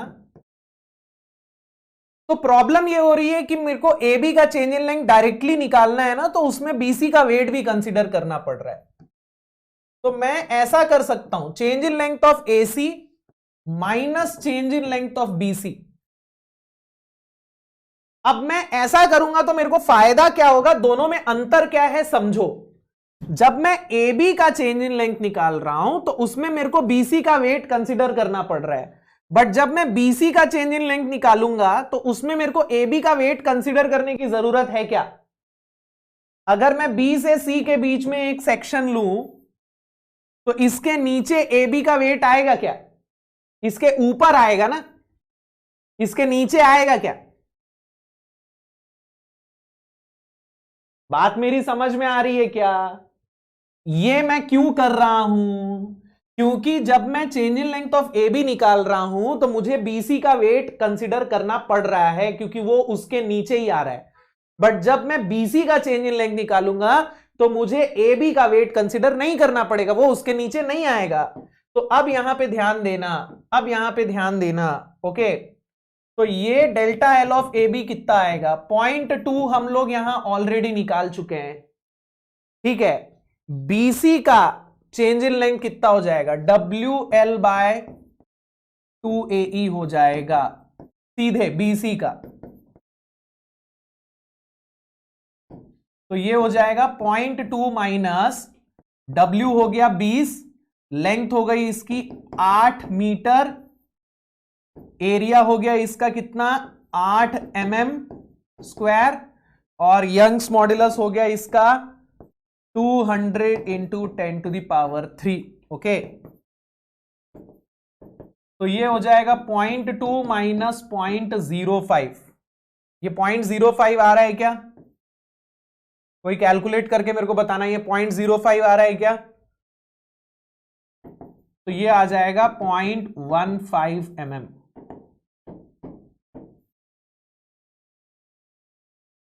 ये 0.05 आ रहा है क्या?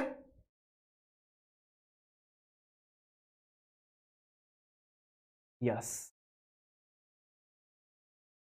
तो क्या ये चीज क्लियर है? और क्यों ये आसानी से बन गया, ये क्लियर है? ये आसानी से क्यों बन गया? ऐसा मैंने क्यों किया? क्योंकि जब मैं ए बी का चेंज इन लेंथ निकाल रहा हूं डायरेक्टली तो मेरे को बीसी का वेट लेना पड़ जा रहा है क्योंकि वो उसके नीचे ही लटक रहा है, लेकिन जब मैं बीसी का चेंज इन लेंथ निकाल रहा हूं तो मुझे ए बी का वेट लेने की जरूरत नहीं है क्योंकि वो उसके ऊपर है, उसके नीचे नहीं है। तो यहां सिर्फ सेल्फ वेट वाला क्वेश्चन कंपोनेंट आएगा, ठीक है। यहां सिर्फ आपको बीसी का चेंज इन लेंथ जो मिलेगा वो सिर्फ उसके सेल्फ वेट की वजह से आएगा, और जब सेल्फ वेट होता है तो यहां नीचे 2 आ जाता है, तो WL बाय 2AE, ठीक है। यहां पे मेरे को नीचे 2 क्यों नहीं मिला? क्योंकि बीसी का वेट AB का सेल्फ वेट नहीं है, बीसी का वेट AB के लिए उसका एक फोर्स की तरह है, तो इसीलिए यहां नीचे 2 नहीं आया, ठीक है। चलिए, वेरी गुड यार, very good very good very good, बहुत बढ़िया।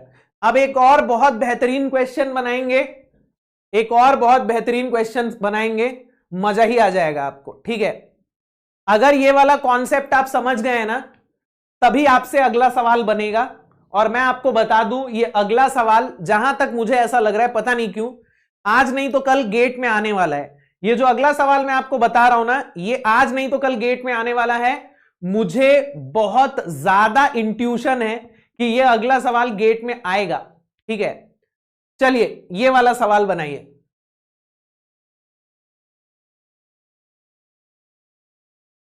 अरे मेरे भाई अमन, मेरे भाई, ये क्या है? ये कौन सा डाउट है तुम्हारा? मुझे समझ में नहीं आ रहा है। अगर इसका टोटल वेट 40 न्यूटन है तो आधे पार्ट का वेट कितना होगा बेटा? अगर आप अपने छोटे भाई को बुलाओगे ना, जो 5वीं 6वीं में पढ़ रहा है, तो वो भी बता देगा। अगर इस बार का टोटल वेट 40 न्यूटन है तो इसके आधे पार्ट का वेट कितना होगा? बताओ। अगर इस पार्ट का टोटल वेट 40 न्यूटन है तो बीसी का वेट कितना होगा? जल्दी से बताओ, अपने छोटे भाई को बुलाओ, अपने छोटे भाई को बुलाओ, ओके, वो बता देगा आपको। अच्छा, स्ट्रेस भी पूछा था ना, चलो स्ट्रेस निकाल लेते हैं, चलो स्ट्रेस निकाल लेते हैं, ओके। स्ट्रेस भी पूछा था, स्ट्रेस निकाल लेते। स्ट्रेस निकालने में तो कोई दिक्कत ही नहीं है यार। हाँ, तो अमन मेरे भाई, मेरे को पूरा विश्वास है कि आपके छोटे भाई ने टाइप किया है। अब स्ट्रेस निकालने में तो कोई दिक्कत ही नहीं है यार, सिग्मा का तो फॉर्मूला अपने पास गामा इंटू एक्स है। अच्छा यहां गामा नहीं दिया है ना, कोई बात नहीं, sigma will be equal to force upon area, ठीक है ना। तो अगर मैं सिग्मा बी की बात करूंगा तो सिग्मा बी कितना आएगा,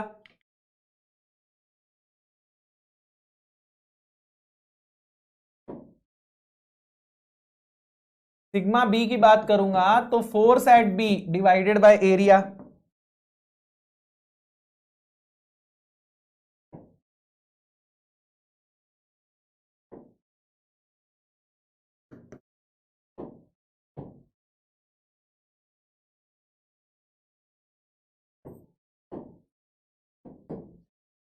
अब फोर्स एट बी कितना होगा दोस्त, फोर्स एट बी कितना होगा, बी पे कितना फोर्स आएगा, इसके नीचे का वेट ना, और इसके नीचे का वेट 20 न्यूटन होगा ना दोस्त, इसके नीचे का वेट 20 न्यूटन होगा ना, बी के नीचे का वेट कितना है 20 न्यूटन है, तो कितना आ गया ये 20/8, 2.5 मेगा पास्कल आ गया क्या, 2.5 मेगा पास्कल आ गया, यस। और सिग्मा एट ए, तो force at A divided by A, अब ए पॉइंट के नीचे का टोटल वेट कितना है, ये तो पूरा 40 न्यूटन लगेगा, तो ये 5 मेगा पास्कल हो जाएगा, खत्म। तो स्ट्रेस निकालना तो बड़ा आसान है ना भाई, यहां लीनियरली वैरी करना चाहिए, यहां 0 होगा, यहां 5 मेगा पास्कल होगा और बीच में 2.5 मेगा पास्कल आएगा, है ना। यहां total weight divided by area, यानी कि 40 डिवाइडेड बाय 8 5 मेगा पास्कल, यहां 0 मेगा पास्कल और बीच में सेंटर में 2.5 मेगा पास्कल। ये क्लियर है ना सबको,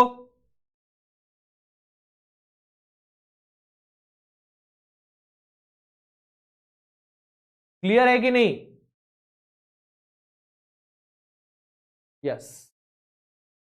चलो तो आगे चलते हैं, ये वाला सवाल बनाते हैं।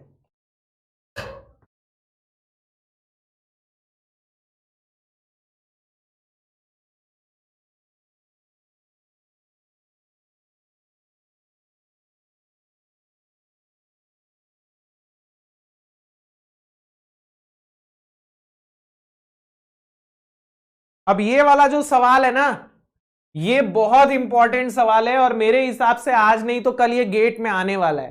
Total change in length of this bar due to self weight. अब ये क्या बार दिया हुआ है, ये एक ट्रंकेटेड कोनिकल बार है। ट्रंकेटेड कोन का मतलब क्या है कि आपने ना इसका ये मुंह काट दिया है, बीच से चोंच काट दिया आपने इसकी और इसको ऐसा बना दिया है। अब इसका आपको चेंज इन लेंथ निकालना है सेल्फ वेट की वजह से।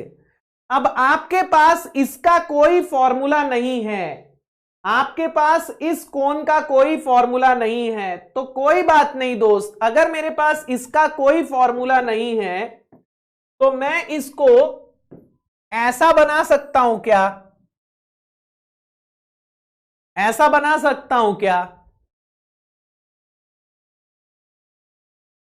अब ये मान लीजिए ए है, ये बी है और ये सी है, तो मुझे change in length of BC निकालना है। तो मैं कैसे निकालूंगा दोस्त,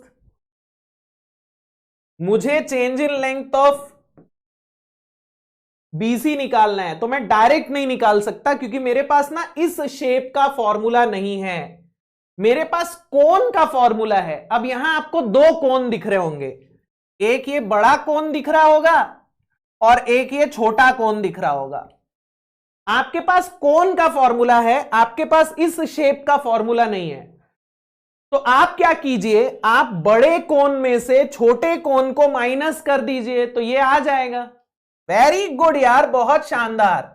तो अगर मुझे change in length of BC निकालना है तो मैं change in length of AC निकाल लूंगा उसमें से माइनस कर दूंगा change in length of A B को। तो ऐसे में आ जाएगा क्या,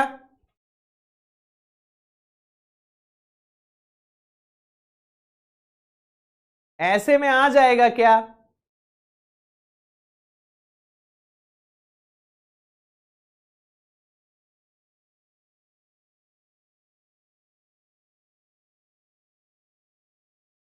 अच्छा मैंने उल्टा कर दिया क्या, हाँ नहीं सही किया। चलो निकालो।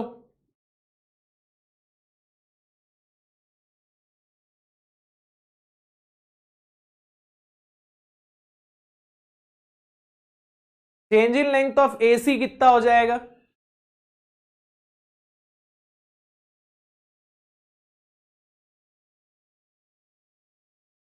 ये लेंथ आपकी कितनी है, ये एल है,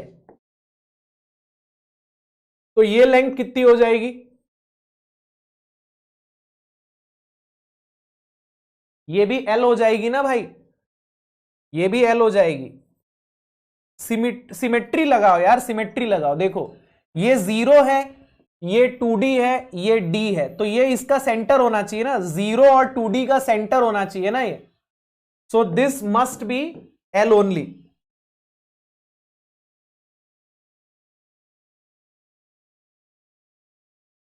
ठीक है ना, अगर ये L है तो ये भी L ही होगा। सिमिलर ट्रायंगल लगा के आप देख सकते हो, ठीक है ना। आप चाहो तो इसके और इसके बीच में सिमिलर ट्रायंगल लगा लो, आपको ये L मिलेगा। ओके, अब निकाल के बताओ।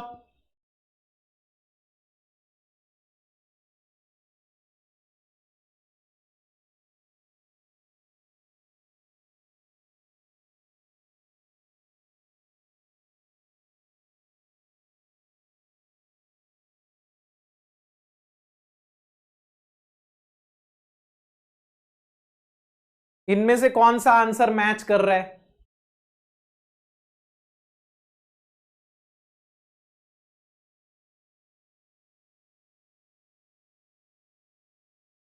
बी मैच कर रहा है।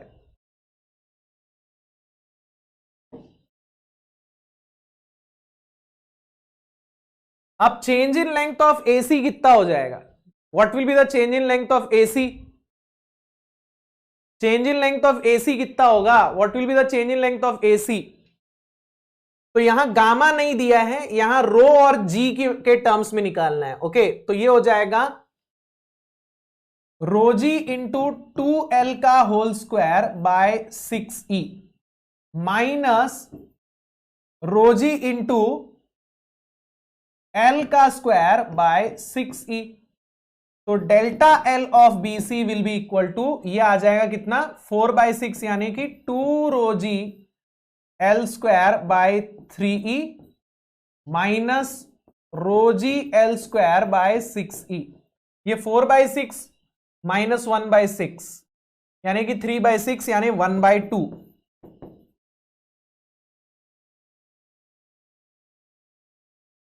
ये आ रहा है क्या, ये आ रहा है क्या, ये आ रहा है क्या,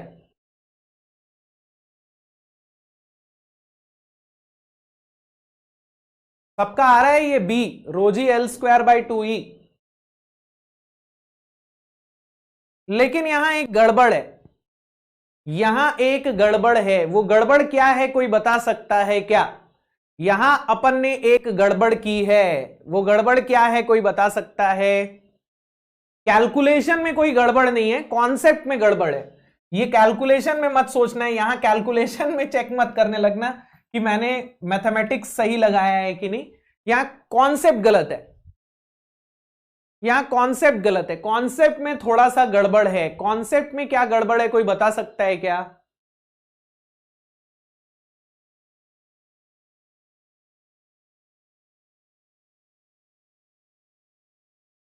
कॉन्सेप्ट में क्या गड़बड़ है, कोई बता सकता है क्या।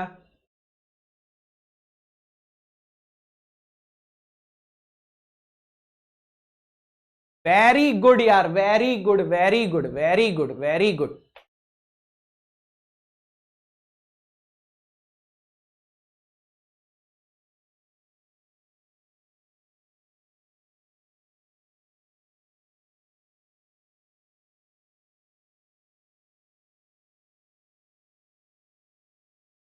नहीं, ए बी की लेंथ सेम ठीक है, ए बी की लेंथ में कोई गड़बड़ नहीं है। गड़बड़ क्या है जल्दी से बताओ मुझे।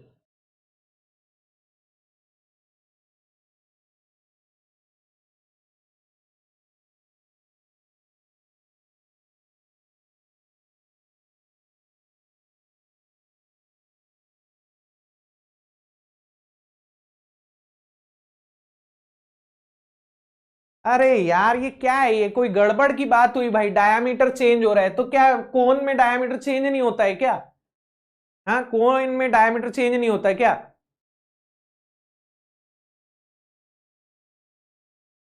यस। देखो, यहां पे आपने जब ए बी लगाया ना, आपने जब ए बी को कंसीडर कर दिया, तो ए बी के एक्सटर्नल फोर्स की वजह से भी आपको एक कंपोनेंट मिल रहा है, राइट? ए बी के एक्सटर्नल फोर्स की वजह से, ए बी के वेट की वजह से भी आपको एक कंपोनेंट मिल रहा है।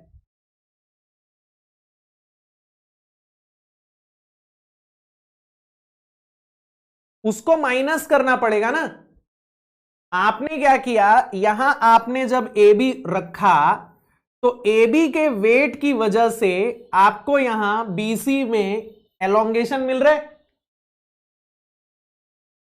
जो कि नहीं होना चाहिए। अरे समझ रहे हो कि नहीं समझ रहे हो? आपने जब यहां एक एक्स्ट्रा बॉडी रख दी ए बी, तो ए बी का जो वेट है वो भी बीसी को पकड़ के अब खींचने लग गया, जो कि एक्चुअल में नहीं होना चाहिए था।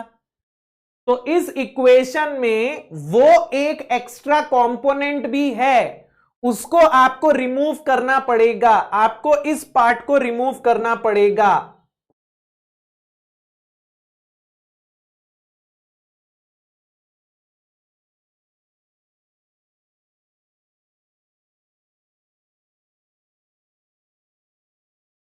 आपको इस पार्ट को रिमूव करना पड़ेगा। ये आपका बी है, ये बी है ना, हाँ, ये आपका सी है, ओके।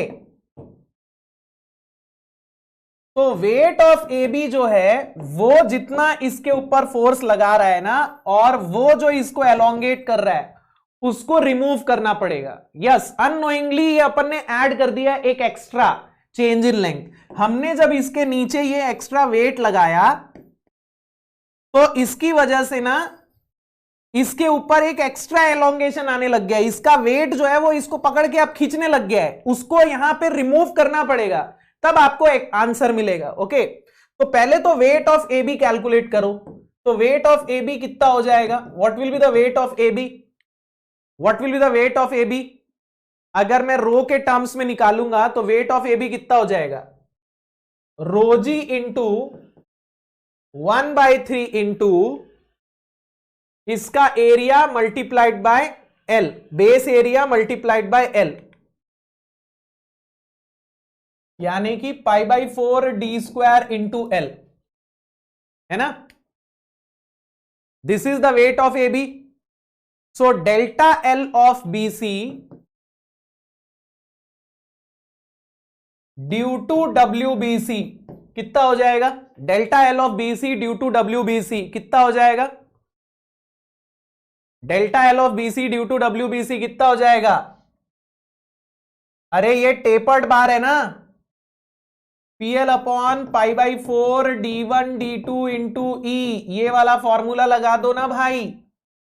तो ये हो जाएगा rho g π/4 D square l divided by rho g pi d square l by 12 divided bye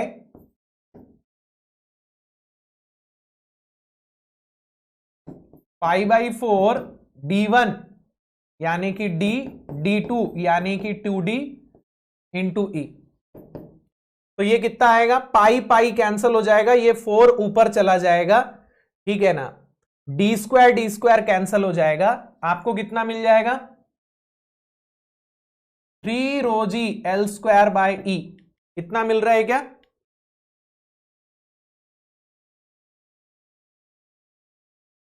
sorry, रोजी एल स्क्वायर बाय 3।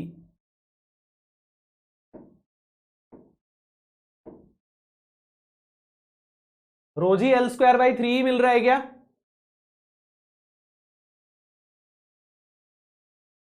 अरे रोजी एल स्क्वायर बाई 3 मिल रहा है ना, पाई पाई कैंसिल हो रहा है, डी स्क्वायर कैंसिल हो रहा है, ठीक है ना, एल स्क्वायर हो जाएगा ये, और 4 ऊपर जाएगा, 12 नीचे हो जाएगा, तो 1/3। ओके, तो इसमें से ये वाला टर्म माइनस करना पड़ेगा। Okay, minus delta L B C due to W B C, तो ये वाला टर्म माइनस करना पड़ेगा। ओके,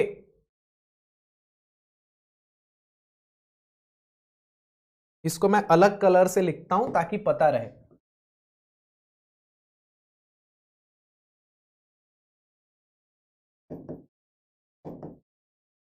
तो minus rho g L square by 3e,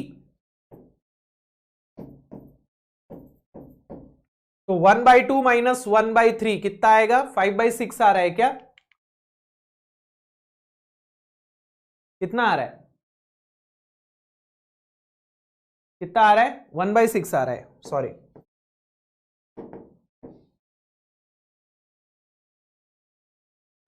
ये ऐसा आ रहा है क्या? अच्छा, सॉरी सॉरी सॉरी, ये 6 ही आएगा, ये 6 ही आएगा, सॉरी सॉरी, ये वहां का 2 मैंने छोड़ दिया था ना।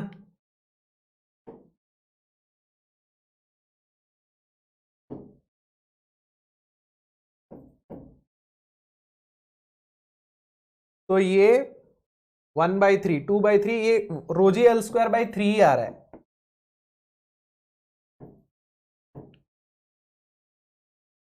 सी आ रहा है ना answer?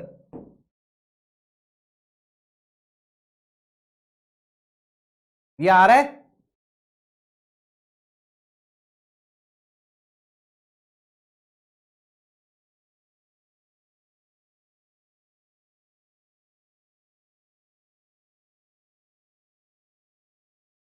Yes, very good very good very good. तो ये कॉन्सेप्ट समझ में आया।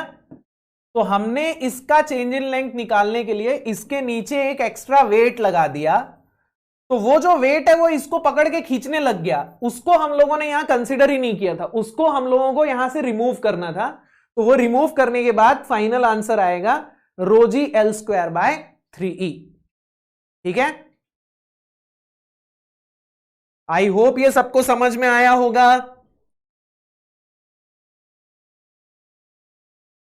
और मुझे अंदर ही अंदर ये विश्वास है कि आज नहीं तो कल इसके ऊपर एक क्वेश्चन आएगा।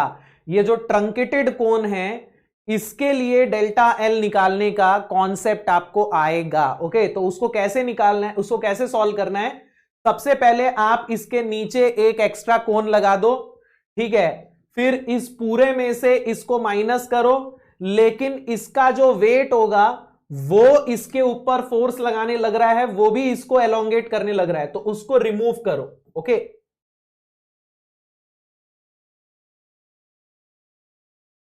संजय मेरे भाई, बिना इसको ऐड किए अगर आपको निकालना है तो फिर आपको इसके लिए फॉर्मूला डिराइव करना पड़ेगा। ओके, वो एलिमेंट वगैरह लगा के डिराइव करना पड़ेगा, वो बड़ा कॉम्प्लिकेटेड है। ठीक है, तो इसीलिए this is the way how how we can solve it. Okay, अच्छा, तजिम बोल रहा है कि लास्ट क्लास में मैंने जो सवाल पूछा था क्या उसका आंसर हम दे सकते हैं? तो बताओ बेटा क्या आंसर है। मैंने आपसे पूछा था कि एलोंगेशन हम क्यों कैलकुलेट कर रहे हैं, हम ये डेल्टा एल निकालने के ये इक्वेशन क्यों डिराइव कर रहे हैं, ये सब इक्वेशन डिराइव करने का ये क्या फायदा क्या है, ये सब जब हम लोगों को पता है कि डिजाइन इसके बेसिस पे होना नहीं है, तो ये सारे डेरिवेशन का फायदा क्या है? हमें सिग्मा को डिराइव करना चाहिए, हम डेल्टा एल की इक्वेशन क्यों डिराइव कर रहे हैं, ये सब डिराइव करके क्या फायदा है बताओ? हम ये सारे टॉपिक्स में यही देख रहे हैं कि डेल्टा एल कैसे निकालते हैं, डेल्टा एल कैसे निकालते हैं। तो डेल्टा एल निकाल के फायदा क्या है जब हमें पता है कि आपको डिजाइन सिग्मा के बेसिस पे करना है? तो बताओ, किसी ने आंसर ढूंढा? डक्टिलिटी, अरे मेरे भाई डक्टिलिटी से कोई मतलब, डक्टिलिटी जो प्रॉपर्टी होती है ना वो आप स्ट्रेस स्ट्रेन कर्व से निकाल सकते हो, आपको ये करने की जरूरत नहीं है। स्ट्रेन एनर्जी कैलकुलेट करने के लिए स्ट्रेन एनर्जी क्यों निकालना है, स्ट्रेन एनर्जी क्यों निकालना है बताओ?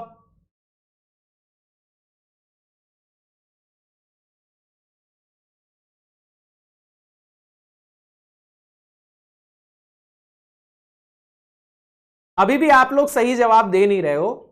इसका जवाब हम लोग नेक्स्ट क्लास में डिस्कस करेंगे। नेक्स्ट क्लास 3 बजे से चालू होगी और उसमें मैं आपको बताऊंगा, ठीक है। एग्जाम में कंपटीशन बढ़ाने या ये सब फालतू जवाब देने का क्या मतलब है यार। इतना आप लोगों को मैंने इतना सही सवाल पूछा है ना, ये इतना मतलब इतना फालतू टाइप का आंसर देने से अच्छा मत बोलो, कुछ मत बोलो, वो ज्यादा सही है।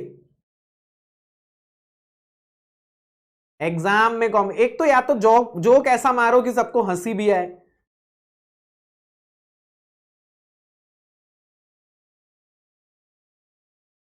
शॉर्ट नोट्स वाला, अच्छा आप पूछ रहे हो वो क्या बोलते हो उसको, माइंड मैप वाला। ओके, तो माइंड मैप ना शॉर्ट नोट्स बनाने की एक टेक्निक है। Okay, what is mind map? तो mind maps are nothing but method to make short notes.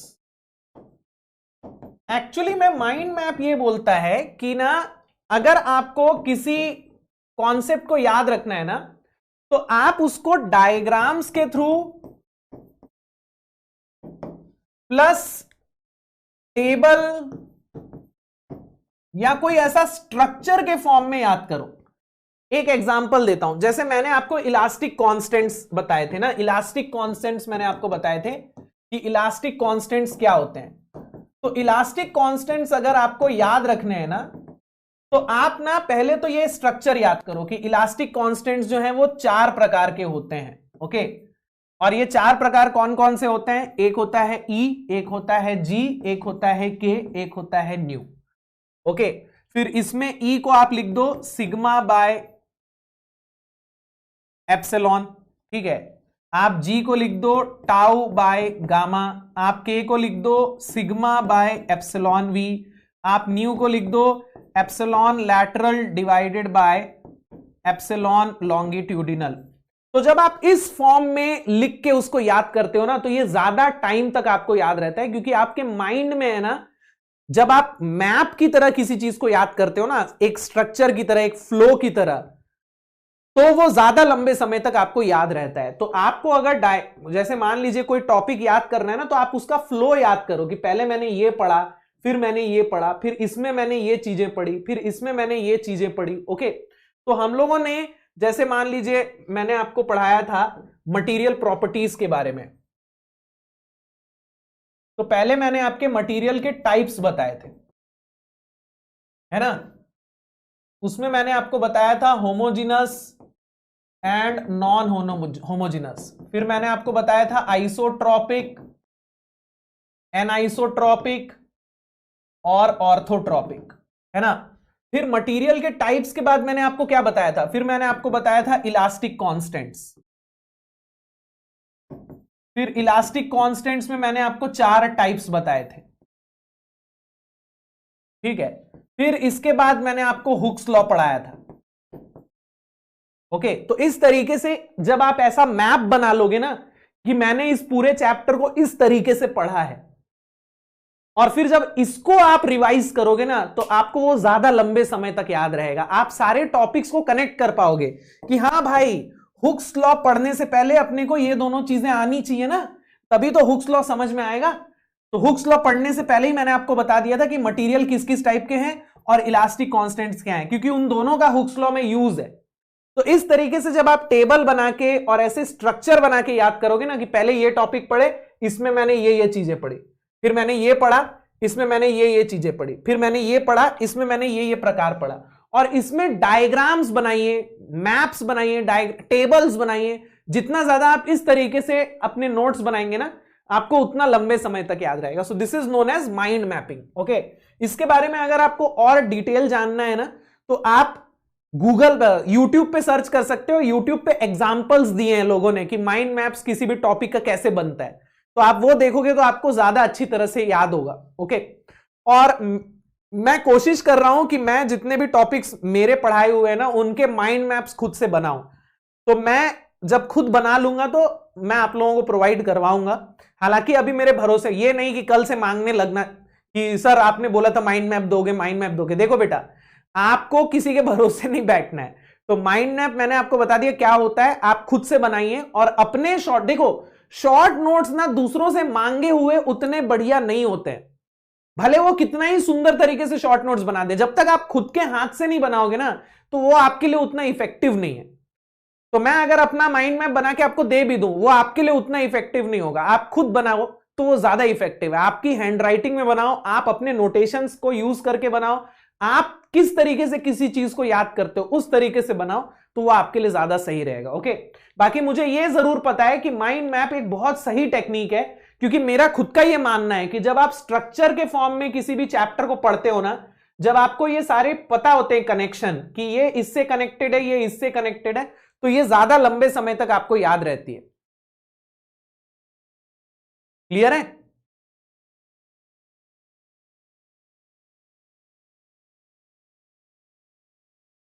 ठीक है, चलो।